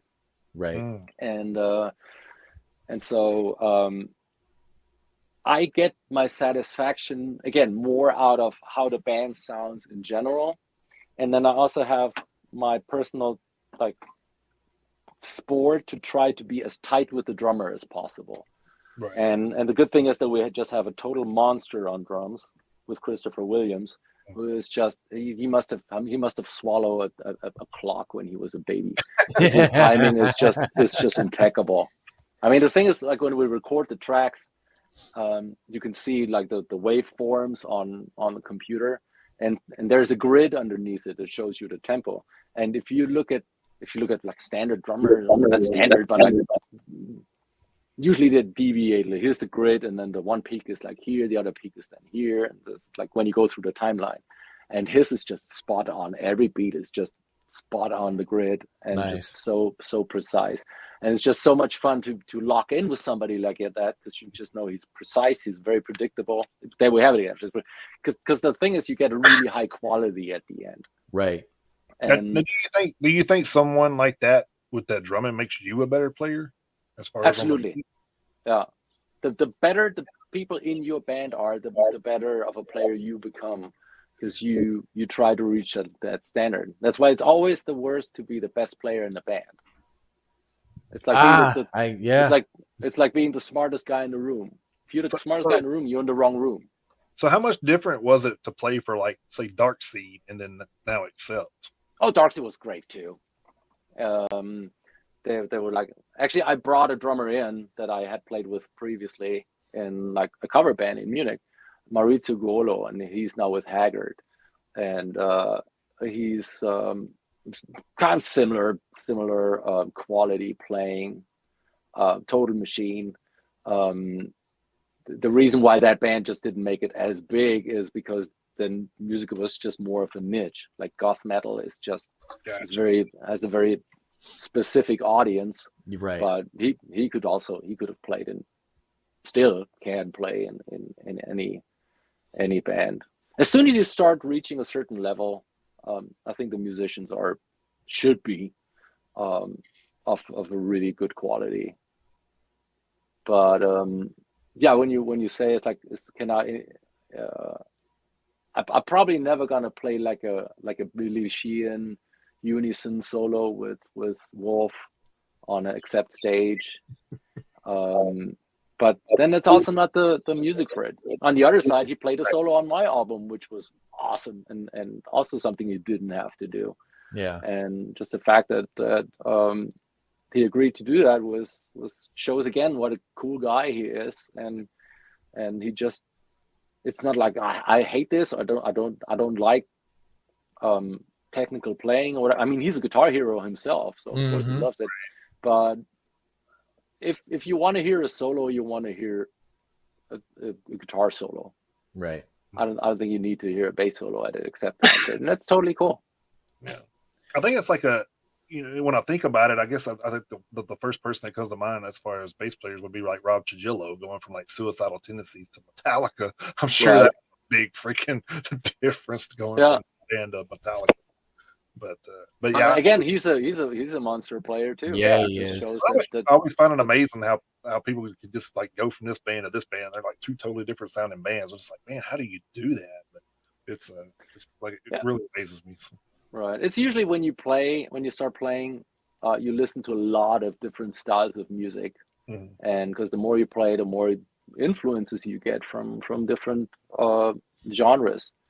And I was just watching a video not too long ago, a masterclass by Roger Glover, Deep Purple, and I always thought of him as like a soul pick player, that he would just always pluck the notes just with the pick. And so he was given this bass player masterclass, And he said, I only play with a pick with Deep Purple. At home, I'm a total fingerstyle player. And I'm like, I did not know that. So just because you know a person from in a certain realm, right, it taught me like never assume that's all they do. Not. Yeah, absolutely not. So that kind of humbled me. So with all you've done so far, and like everyone you've gotten to play with, all of the literal dream chaser stuff. I mean, you got any more like bucket list stuff musically that you I mean, you don't have to drop names or anything if you don't want to, but I mean, you still got for some reason. But that's good. It's interesting that you say that because I kind of I admire certain musicians, and that was always a certain. So there are different bucket lists, and so like who I want to play with. There's a few people. Where I want to play. Yeah, places. For instance, like I still haven't made it to Japan, so that's very high on the list. We had 2 opportunities, and they both didn't materialize. I actually never set foot on the African continent, so that's also something that I want to do. If that's going to happen with music, I'm not sure. Right. It would be interesting to maybe, I don't know, play in Morocco or play in Egypt or play in South Africa. Yeah. That could be cool. Yeah, but I know name dropping that, but like some of my absolute heroes are Steve Vai, Paul Gilbert, those 2 guys, and Steve Lukather is another one I always would have wanted to play with. I had talked to him in the with in regards to Dream Chaser, and he was like he's too busy and he can't do it. And then I said, how about your son? Because I had met him when I was living in LA. And how about Trev? And he was like, that'd be an amazing idea. So at least I have one Lukather. Right. And he sounds just like his dad. I mean, of course he does. Amazing. Yeah. So Paul Gilbert and Steve Vai would be 2 guys that I really would love to play with. I wonder if if it's hard to imagine that at this time. I was reading your bio and it's talking about your international debut was actually playing a song for the German Olympic team at the Summer Olympics in Seoul. Right? Yeah. So that was a different style. Yeah, but I'm saying at that moment in time, you're probably thinking, I mean, this is huge. I mean, as far as being a bass player in something as big as the Olympics, because the world sees it. Right. So it was a song that was for the German delegate, for the German team at the Summer Olympics. And but then again, you don't really notice what goes on with it more like than we did like TV theme music later. But the thing is, you go in the studio and you do it, and then it's over. So you're not really there to like witness what happens afterwards. And that's what the difference with Accept. You actually now go out and then you make an album, and then you go out and then you play it, and then there's people who sing the words that you wrote back to you. Yeah. And that's just an amazing feeling. I was about to say that's got to be that. That's kind of one of the things that a lot of our guests have talked about. Just seeing their art, basically, for all intents and purposes, reflected back at them, and what like a surreal feeling it is. Yeah, that's an absolute goosebump moment. Yeah, I can imagine it would be that way. And it's not like this really it's really stroking my ego or whatever. It's more like there's a connection, and you reached people, right, with a message. Because I mean that's kind of like what we're doing it too. I mean, a gift and a talent is there to be shared. It's not for you. It's for other people actually. And so to see that it really reached people is just it's one of the most rewarding moments. Yeah, because I mean, you wouldn't want to feel, like if I was able to play an instrument, like whatever instrument, whether it was a drums or bass, guitar, whatever, I would kind of feel like if I was really good at it, but I couldn't get it out there, I would assume that a part of me would feel like, why am I doing this if no one is hearing it? Because like you said, you want to get it, you want to share it, you want it to be heard. So I mean, like I say, I wish I had more of an experience with it, because like all I can do is imagine what it would be like, because I've never been in that. I've never been in that environment before. Other than, but you're doing something very, very similar now. I mean, with you have ever growing number of viewers and listeners, and that's what encourages you. And I think the most important thing is just be authentic. Mm-hmm. So when you say that, I think if you're really yourself, people will start listening. I think that makes total sense. Yeah, absolutely. I think you can use this as far as anything, because like I said, I was a pro wrestler at one time, and I do a little I do a little acting now. So it's kind of like, I know I'm not the best, but I know how good I am and what I can and can't do. And I think as long as you realize what because like everybody has faults. I mean, you can't, as an actor, just say, you can't just jump into like this movie and be like, oh, this is me, this, be all cocky, because you get a script and then you read it and you're like, okay, yeah, this probably isn't for me.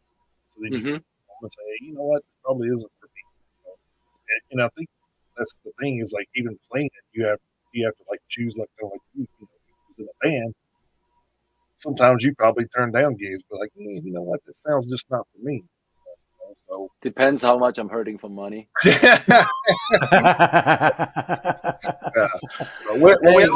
know what? There's a lot. There's also a lot to be said. Money is an important aspect of everything, and if someone tells you money isn't an important part of it, they're fucking lying to you. Oh no, it's a job. The money is important. It absolutely is. There's an old saying in the wrestling business. We did, sometimes we did matches for a handshake and a hot dog. So. Well, I've played a bunch of songs without the handshake part. I've always tried to get a hot dog, or a burrito. Yeah, or burrito.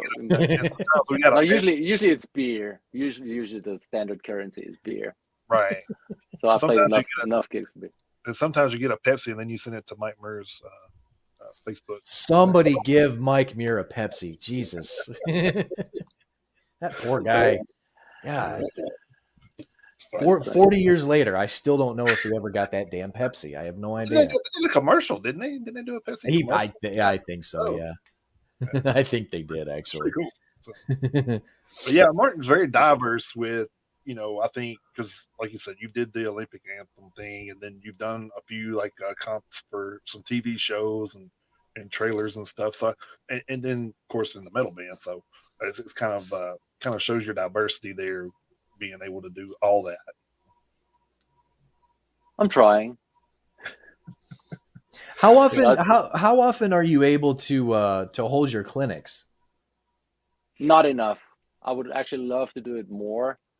The last time was actually a few years back already, when I was still living in Vegas, and that was with a drummer that I was playing with in Vegas a lot, Peter Dallas. I did a lot of shows with him, and then at some point we were like, we should do a drums and bass clinic to exactly for that, to explain to people the importance of a locked in rhythm section. Mm-hmm. And then I was talking to Christopher about that, Christopher Williams, about maybe picking up that concept and doing it during maybe a tour or something.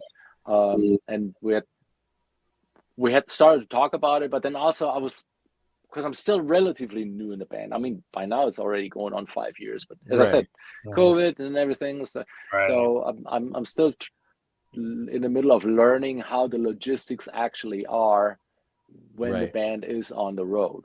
So I don't want to reach out to whatever music stores and music schools and tell them, hey, we could do a clinic in the afternoon on that day, because I think we have a gig that night. And then later I hear that, oh no, we're going to fly in the afternoon or something like that. So it's still a learning process for me to make it happen logistically. But I think we're going to play festivals again next year in Europe. Cool. And if I know the dates of it. When I get the dates, I will look into that again, because it's something that I really enjoy. I like to pass on the knowledge for that, and also go a little bit above just whatever playing or showing off, whereas more like the without being too technical, but still getting a little bit of a usable knowledge out of it. Sure, yeah. Well, if you do any of that stuff here in Nashville, please let me know, because I would definitely love to attend that. Oh, you will definitely get my newsletter. No, thanks for the interest, but I mean it sincerely, because I'm like, oh, let's see if that really. As I said, I'm not in it for the fame or to be in the spotlight. So you want to be able to give back. Yeah, that I do. Absolutely. Yeah, you want to be able to give back. Well, and I always like to, whatever contribution it is, we always like to hear that kind of thing too, because I mean it is one of, because that's how you get the Guadalupes of the world. You know what I mean? True. That's how you get the Guadalupes of the world. You know, so I mean that's the generation that's going to come up behind us and, you know, keep metal alive. Well, all music in general, but I mean carrying on the torch. Yeah, so I mean, so that's how you get Guadalupes. We need those. I mean, and she's an artist herself, so to see another artist being inspired, I mean, that's an extreme high compliment. I always say the biggest compliment is always from your peers. Right. So getting a genuine compliment from a fellow bass player, especially somebody who I respect, that's there's hardly anything else that can make my day more than that. So it's always amazing to be to get the feedback that you inspired somebody. Right. Yeah. So do you have any like websites or maybe trainings or anything like that you would recommend for somebody starting to play a bass, and, you know, trying to pick it up and start playing? He's asking for a friend. Yeah, I'm asking for a friend. Well, I do actually I started writing a blog on my Studio Bassist website, studiobassist.com, and then there's a section blog where it's basically I'm actually covering that right now. It's kind of like a loose series. I'm not like every Monday morning I post something. Right. I have a few chapters, but I've also written a few more chapters already that I need to publish over time, or I'm going to publish over time.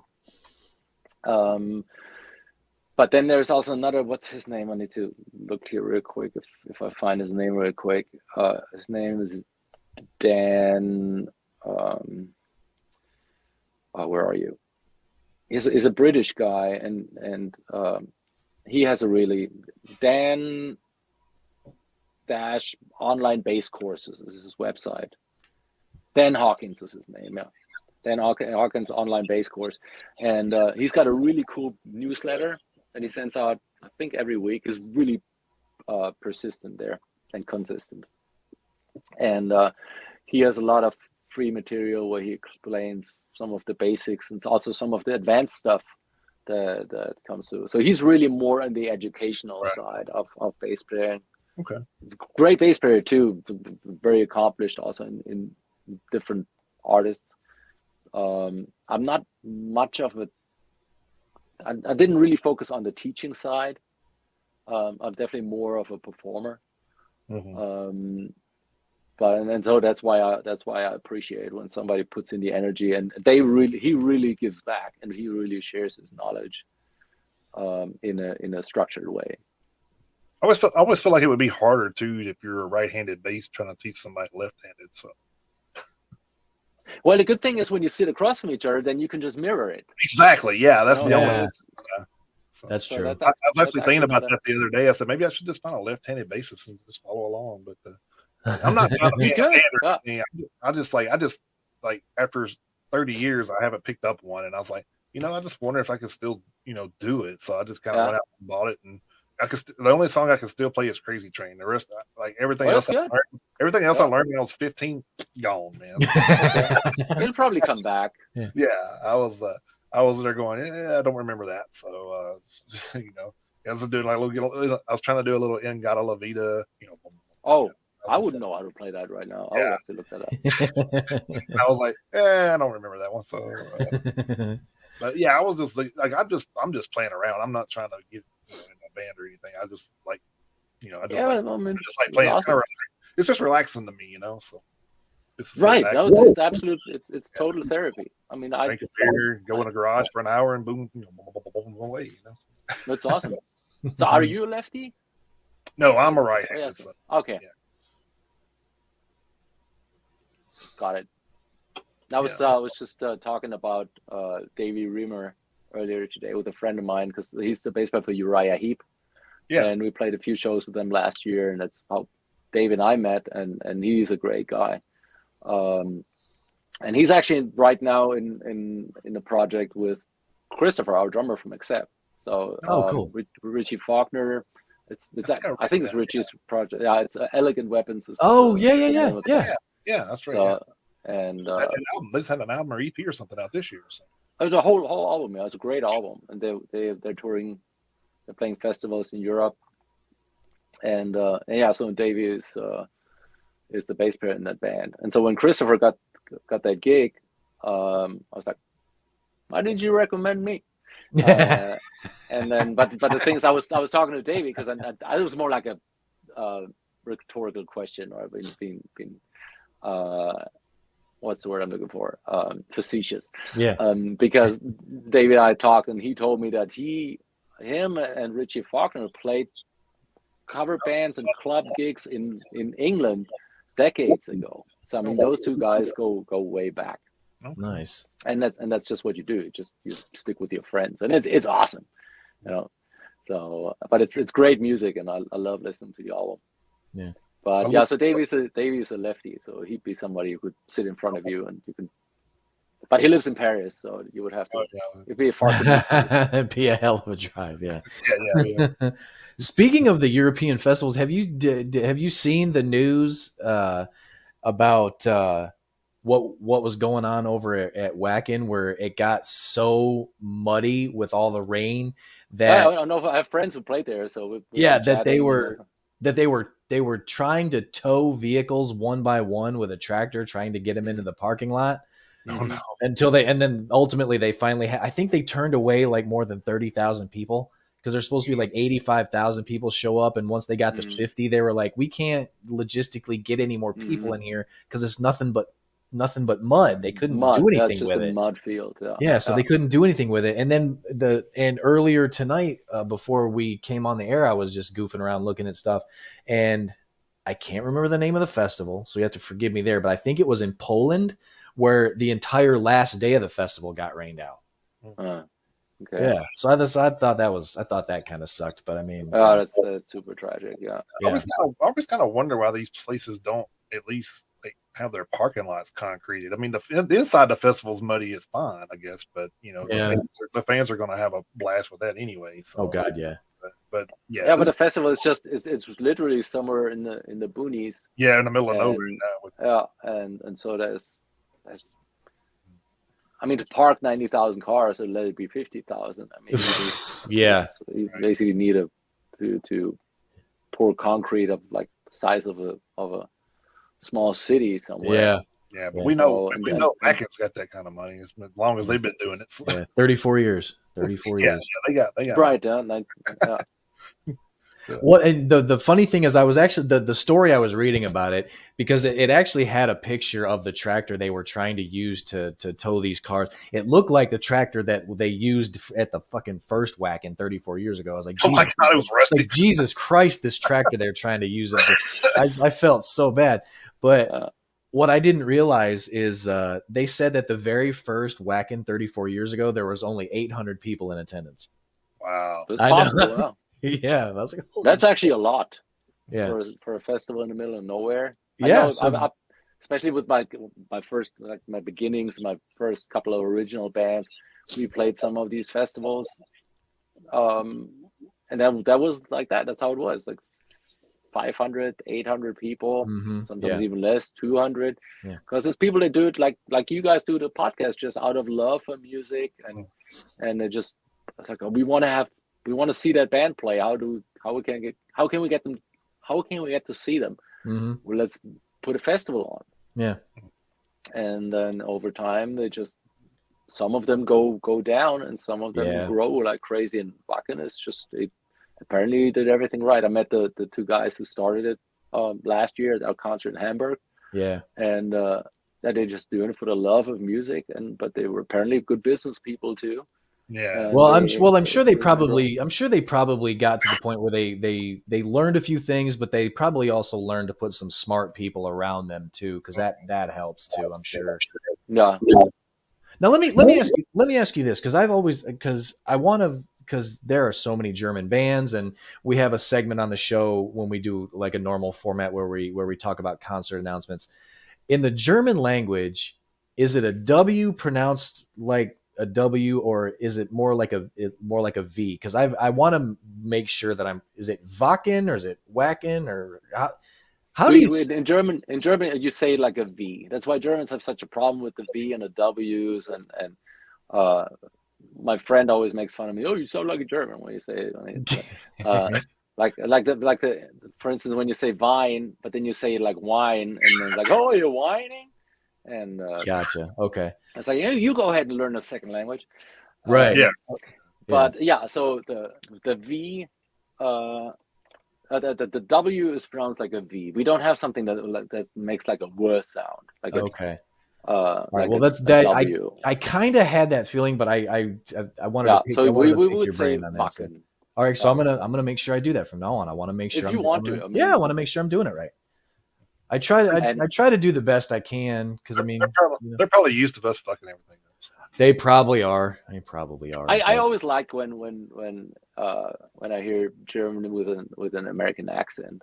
I always had the biggest admiration and appreciation for America, and like hearing and the American or the English language, and so my thing is, if you even try to speak German, that's like, why? But respect. I know a lot of people who tell me, "Oh, I want to learn German." I'm like, why? It's like, how many German people do you know? Well, I'll tell you why. I've actually said this on the show that I wanted to learn it. I'll tell you why, because there's a couple of bands over there that I love what they do, but I don't know what the fuck they're talking about. That's right. Yeah. Okay. I mean, if you want to understand the lyrics, you can just get the lyrics into Google Translate. Yeah. But most people in Germany speak English, and I think the only point of really knowing it or using it is if you really live there and would have to do some sort of like governmental stuff, like file your taxes or whatever. Yeah. But usually you can get around with it. I don't know if you're familiar with the band over there, but the band's called Null Positive, and that's one of the bands that I follow. And she's, I don't know, she could probably say anything, and I would follow. But yeah, I know bands like that too. But yeah, we actually had I think, was it last year that we had Source of Rage on? I think it was last year. Yes. But yeah, they're a younger band from I'm wanting to say they're from the Berlin area, but they were actually, I think they're a 3-piece, and 2 of them came on, and that was actually during our email correspondence. That was actually one of the things that they were worried about. They were worried about not being able to. They're like, we speak English, but we're not super duper. So they had a concern over the language barrier, but then they came on, and there was no. Yeah, it was. It was like one phrase that he kind of couldn't get together, but we knew. There was like once or twice I remember where he was like, I don't know the word, and it's like, well, that's fine, you're doing fine. They were from Hildesheim. Say again. They were from Hildesheim. Hildesheim. Okay, there you go. Yeah, that's where they were from. Okay, that's right. But southern Germany. Yeah. Because I even asked him, I was like, do you guys ever? Because I asked him at one point, because I was like, do you guys ever, because all their lyrics are in English and everything. I said, do you guys ever get any shit from people there, because you're not doing any songs in your native language like Rammstein does and stuff like that. And they're like, no, because so many people speak both languages anyway, so it doesn't even really matter. So there wasn't really any pushback about all their lyrics being in English. So it's so common too. Like when I started writing music, it was kind of like given that I would write my lyrics in English, because it's so common to listen to hear English music.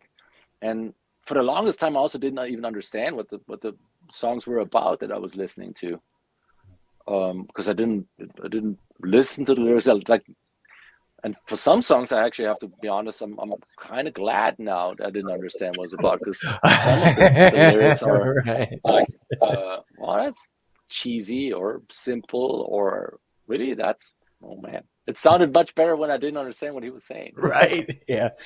Yeah. I get the same thing with Rammstein, because I'm like, But you're pretty much talking about every Steel Panther song right now. So. Steel Panther's funny. Steel Panther funny as hell. Steel Panther is great. Yeah. Oh, they are so great. Yeah, but sometimes you wish, like, I wish I didn't know what he was talking about. I mean, that's satire, and not doing it on purpose. It is, but even that is clever. I mean, that's incredibly clever. Steel. I'm not even. Yeah, Steel Panther. But basically, every '80s ballad is like cheesy as hell. Oh yeah, it is. But Steel Panther is the dictionary definition of leaning into the skid. They found a thing and they steered into the skid so hard, and they do it. They do it so well. What they do. Oh, they're so good. They but don't they're also take. Really they don't good. take. Yeah, that's the thing. Is like Satchel is, because he played with Rob Halford and so he's I mean, they're all fantastic, legit musicians, and Absolutely. Satchel's a phenomenal guitarist, and was Satchel in Fight? I think so. Yeah. I think he was. Yeah, he was in Fight with Rob Halford. So I mean, I love Fight. They were great. Yeah, so I mean, me too. I love that album back then. So I mean, they're up there goofing around, and like you say, they're basically taking the entire decade of the 80s and all the metal that came out. Well, not all the metal, but I mean, a lot of the metal that came out of the 80s, and they're the shit out of it. That's exactly what they're doing, but they do it so well. And, absolutely. And just playing phenomenal songs with, I mean, obviously the raunchiest lyrics you're ever going to hear. So they're basically, I mean, that they're singing the same stuff that they sang in the 80s. Just right now, they're not sugarcoating it anymore. No, they are not.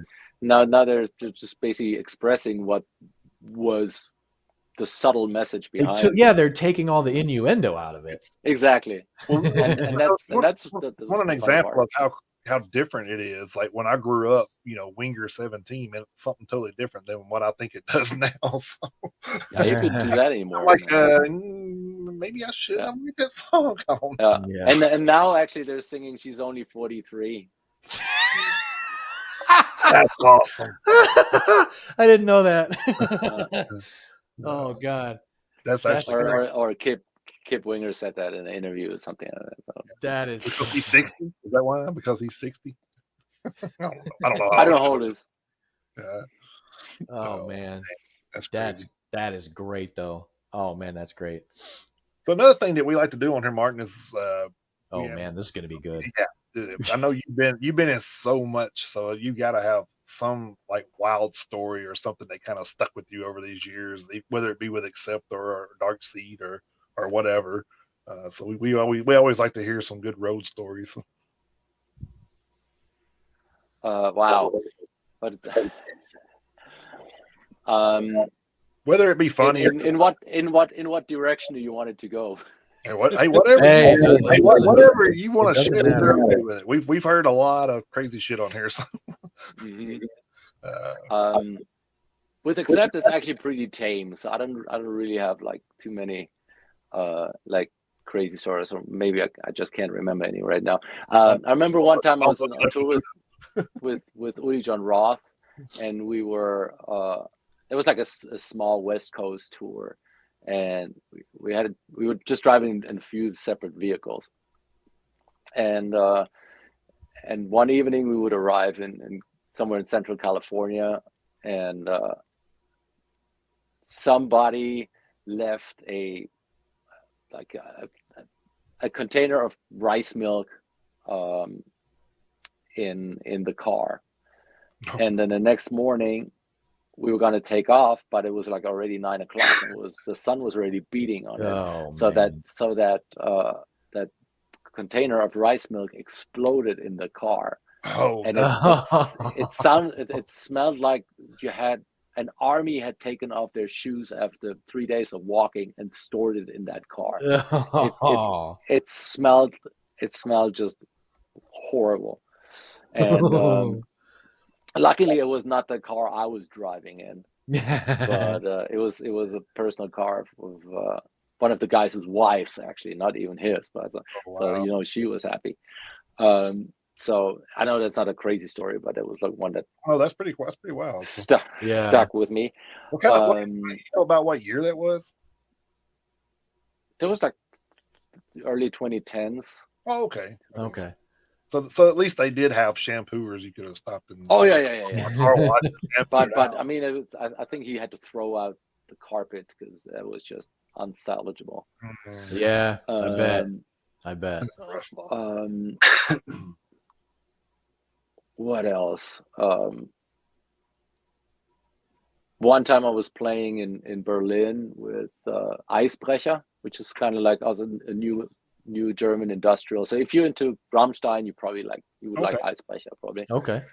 And so that was like a typical rock and roll story. We come back, we're done with the show, and then we come back, and there's this one chick in the dressing room, and she points at me and says, "Come with me to the bathroom." And I go to the bathroom. I was like, "Okay, whatever's gonna happen now."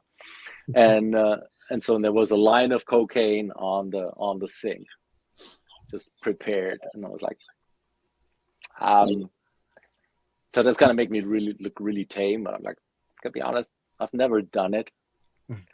And then she goes, "Well, if you've never done it, then this is probably the wrong stuff to start with." well, at least she was okay. Well, I mean, right. I was like, okay, then I left it at that. But in general, stuff is pretty tame. At least like what like with Accepted, for definitely, it's a really tight machine. Well, I mean, I'm sure most of their wild stories happened a long time ago. So probably. Yeah. They probably had their times, especially when they're like in their 20s and just starting out. But sure. I think because Gabi Hoffman or Gabi Hauke back then, who was the manager and basically turned Accepted and who they are, wrote a lot of lyrics and stuff. She was the manager and was also on the road with the band most of the time. And so from what I understood and what I heard, she had a pretty tight grip on the band. She pretty much mommed them. Is pretty much what happened. Basically, cock blocked and made sure they didn't go crazy on drugs. So that was probably smart. It was probably smart. Oh yeah, it was probably good for the success of the band. But probably not a lot of fun for the guys. It's like, wait, I thought we got into rock and roll to do all this stuff. Like, right? Yeah. Isn't that why we started doing it? Yeah. Nope. 9. Yeah, but if you think about it, you think about some of the big bands, man, if they'd have had somebody like that with them early in their career, I mean, how different they might be. True. Oh, absolutely. That's true. About Metallica and Motley Crue and all that stuff. I mean, if you had Mom sitting there pulling needles away from Nikki, then I mean, we may be talking about a different Motley Crue right now. Then yeah, right. And right now you're actually talking about the bands that made it. I mean, there's so many bands that never made it anywhere because of that. There was like the first onset of some success and maybe the first record deal, and then they thought that the money that they got from the record company was a gift, not realizing that no, you got to pay that back and then some. Yeah, and they just blew it on. Or you take 20 grand, blew it. You take 20 grand and party, and then call back to the studio like Metallica and be like, "No, man, we spent that. Give us some more." Right? Yeah, absolutely. We got 3 tracks done. Send us more money. They throw the TVs out of the hotel room. Yeah. Well, and the hotel just sends the record company a bill, and it just goes on the tally. There's a rest of the story that I had about something like that happening. But so So sorry, I don't have like too crazy stories. Nah, that's okay. That's fine. That's totally fine. It's still two stories that stuck in your mind over the years. They were memorable. That's the whole thing. It's like what that's with you. It ain't got to really be anything crazy. I mean, we've heard we've heard some tame stuff. We've heard some wild stuff. So we've heard torn stuff where they've lost an axle on a bus or trailer or something. So. Oh yeah, shit like that. Now, like last year, for instance, when the tour started, the tour they did in October, one of the suspension airbags, those an air suspended bus, one of those airbags that blew, and so we were driving from Nashville actually to first show was in Dallas or Houston. Mm-hmm. And we were driving overnight, and it felt like we were driving through a minefield. Like it lifted me off the mattress. Wow! It was just insane. And then the next morning I got up. It's like, is this how the rest of this month is going to be like? Because I might rent a car.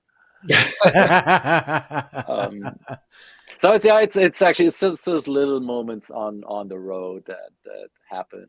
But actually, a good friend of mine, he was a tour manager on several Uli John Roth tours. Jeff Agans is his name. Him and and another friend of his who's also in the music business in Japan. They wrote a book together. It's called "Are We a Bus?" And that's it's a fictional story, but it's based on real occurrences. Okay. About like a band touring and the stuff that happened. So basically, I don't want to say like a new version of Spinal Tap because it's different. There's a lot of different, but it's very entertaining, and there's a lot of that kind of stuff in there that you don't know who that shit happened with when you read it, but you know it happened. It was just basically put into a story, put into a novel, and anonymized, so to speak. But that's a fun book. So there's a lot of funny stories in there. May have to check that out. So I would assume like most bigger bands nowadays would kind of like they travel incognito. I imagine they're not like going out like back in the 80s where Iron Maiden had it flashed across their airplane or right.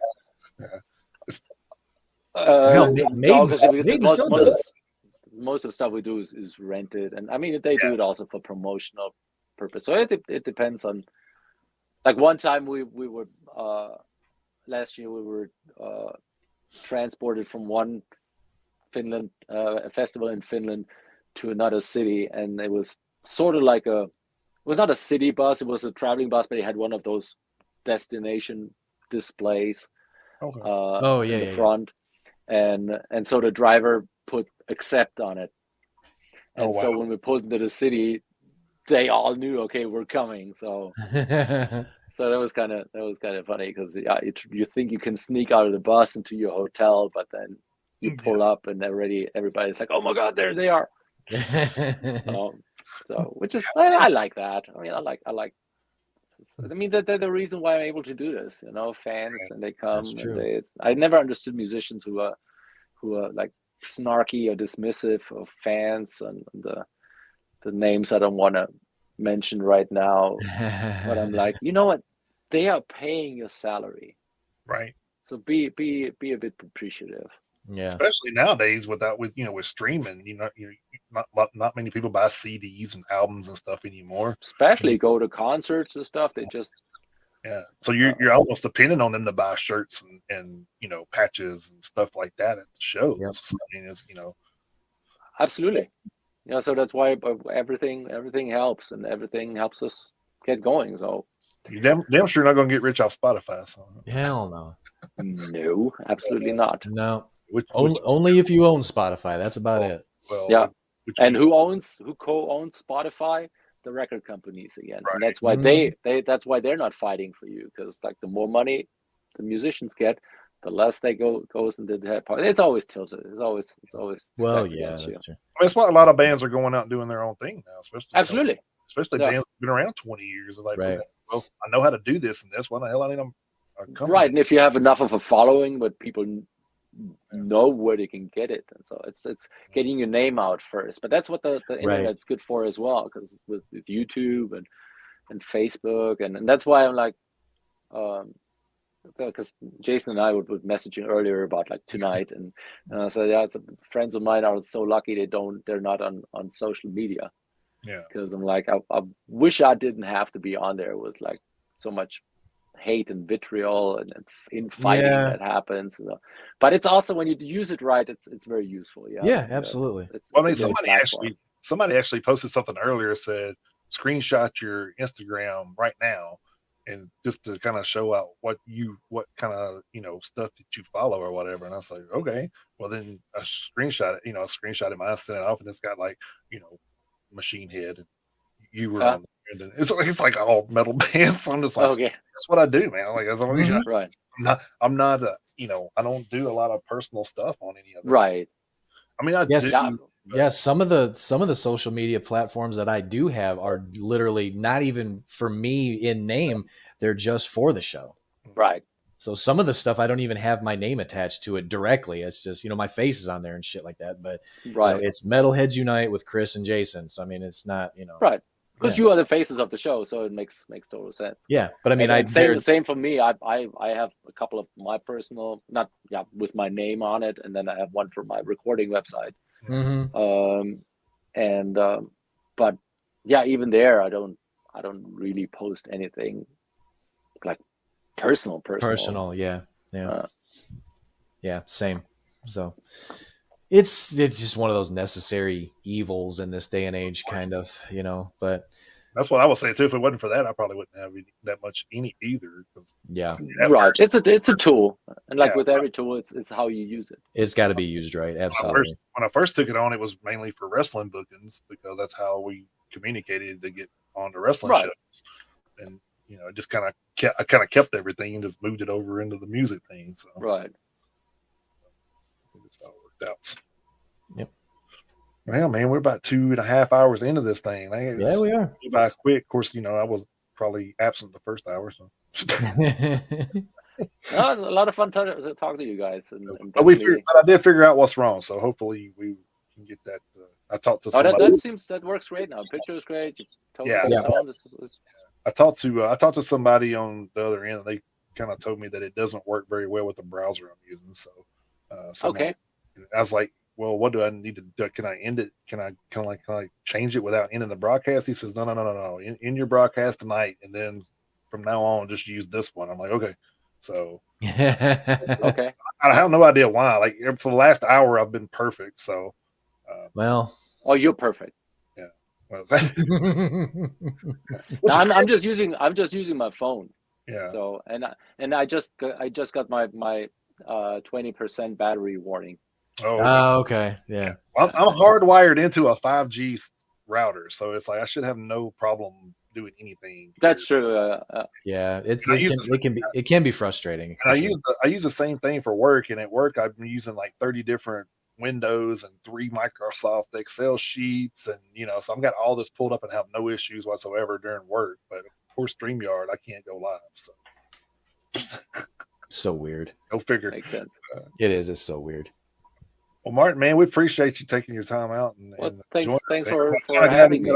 Kind of glad we got an extensive interview out of you, because I mean it was so kind of, like I said, it was kind of I looked at it like what I say was like a speed dating. Speed dating, yeah. It was like exactly how it is. It's like, hi, I'm Martin. I'll see you later. It's like, hey. Yeah, the only person that stuck around was Jason McMaster. He's like, hell, man, I got time. Oh, Jason's awesome. Yeah, I said, yeah, man, we got 30 minutes before we have anybody else. So I think he wound up with like a 40-minute interview with us. I think he stayed that long. Yeah, I think he saved our butts. You know that, right? Mark he caught some bug last year, and that was like also in the middle of like we had like 5 shows in a row, and it just took him out. His voice was just gone, and it was some virus or something, and somehow somebody got a hold of Jason McMaster, and he's a big old time Sept fan, and we asked him if he could jump in for a few shows, and he was total trooper and came out, and within 2 days we had a show together, and he was covering I think 2 shows all by himself, and then Mark could start singing again a little bit. The doctor was like, be really careful. And so they kind of split the show, which was also cool for the fans, because then they got like a twofer. Yeah. And so for a while Jason was touring with us, and he was just the greatest guy. Yeah. And so much fun to work with, such a great guy. He's got a great podcast himself too, which he does. Louder, yeah. Yeah, it's a good show.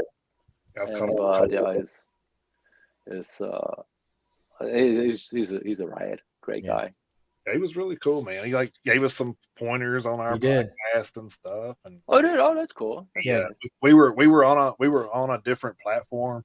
We had a guy was like he had a platform, and we were kind of using his platform to get out there. And then like, we were telling him he wasn't really giving us, I wasn't asking for much. I just wanted access to our numbers.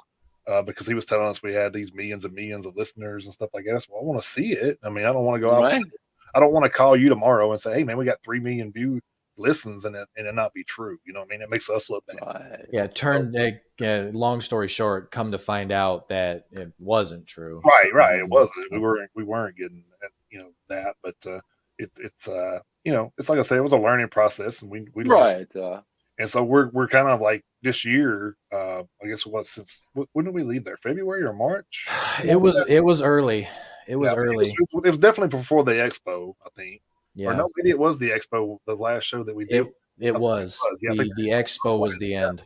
Yeah. Yeah, because I think after that we just told them, hey man, we're after talking to Jason, he's like, man, if they're not charging you and they're giving you all this bullshit and they're selling merch with your name on it and not giving you anything, then they're making money off you and you're not getting shit. So that's good when you have somebody who has experience and yeah. That's good. Jason's a great guy.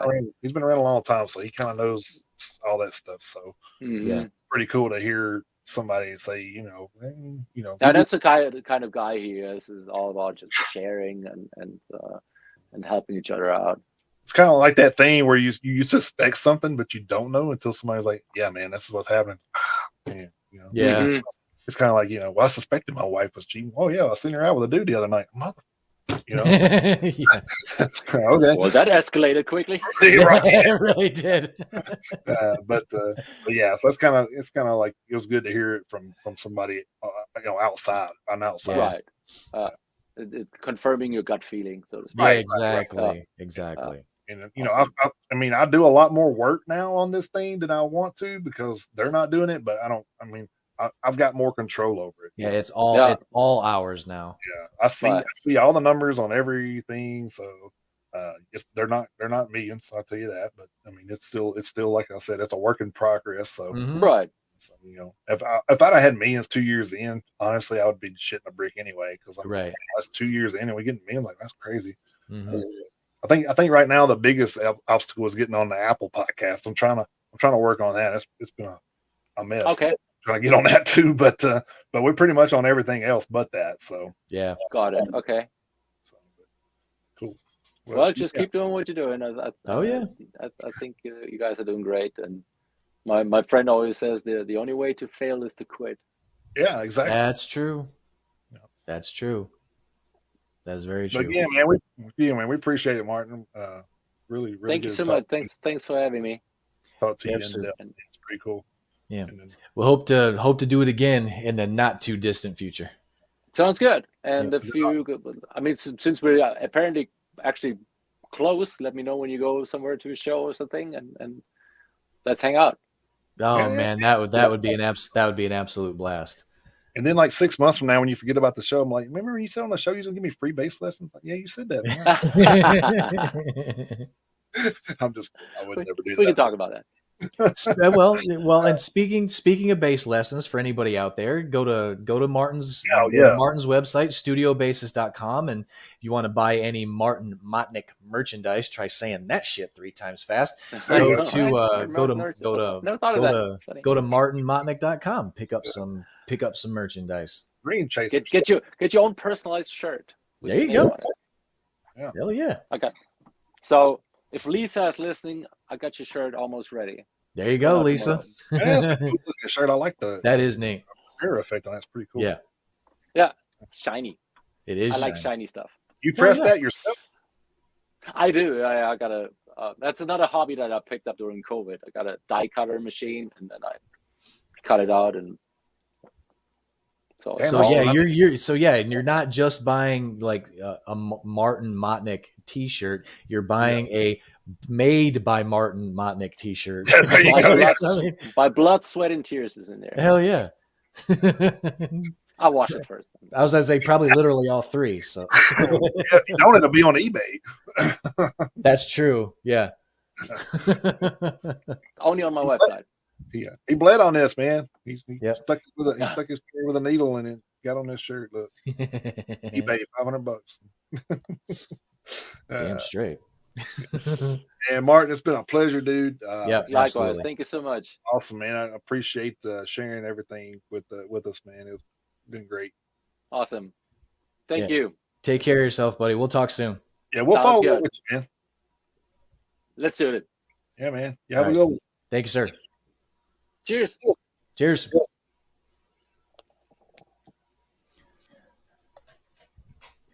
Martin Motnik of Accept and many other musical ventures.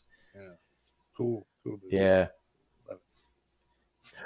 So we have been able to get two of our guests from the expo to come on the show, and I can't remember how long we talked to Drew, but I know it was a good 2+ hours. I think it was around 2.5 too. Yeah, so getting able to reach back out and dig a little deeper. Yeah, dig a little deeper, get to hang out a little longer and talk more about what they've got going on. And it's because Martin's, he's got a million things going on too, just like Drew did.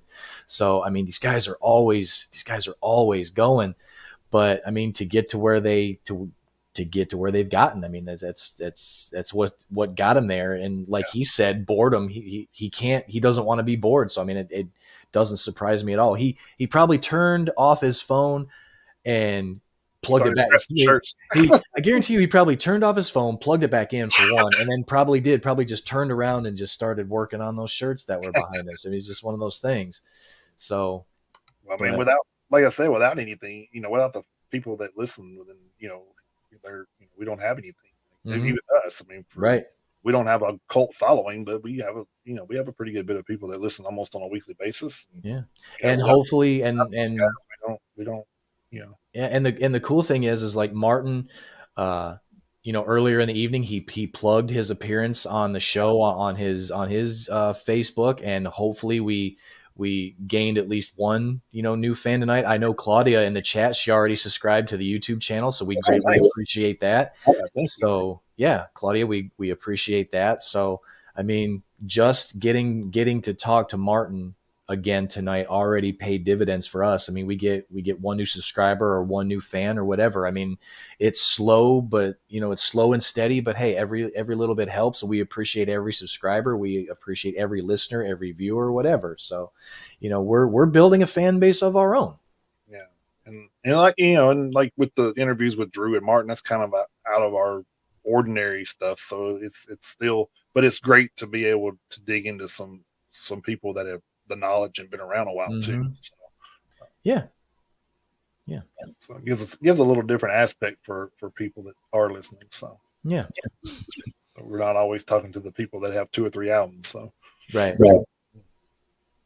Yeah, it's still nice to hear every now and then hear a story about something that happened in like 1987 or something like that.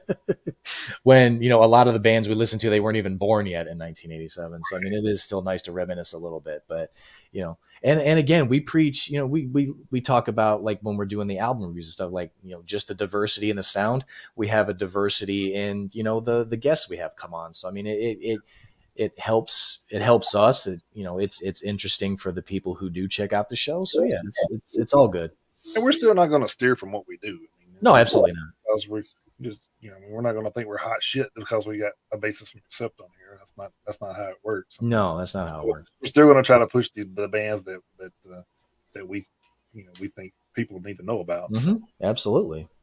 But we actually talked to a lot of these guys at the expo, and I thought, and it's something me and Chris had talked about. I was like, hey man, we need to get in more in depth with a couple of these people, man. Yeah, because they were so interesting as far as everything that they'd done. Well, and see, that's another thing is like a lot of the guys who were at the expo. I mean, let's be honest. I mean, with the with a couple of exceptions, a lot of these guys have had multiple decade long careers. So I mean, they are older. So they are older.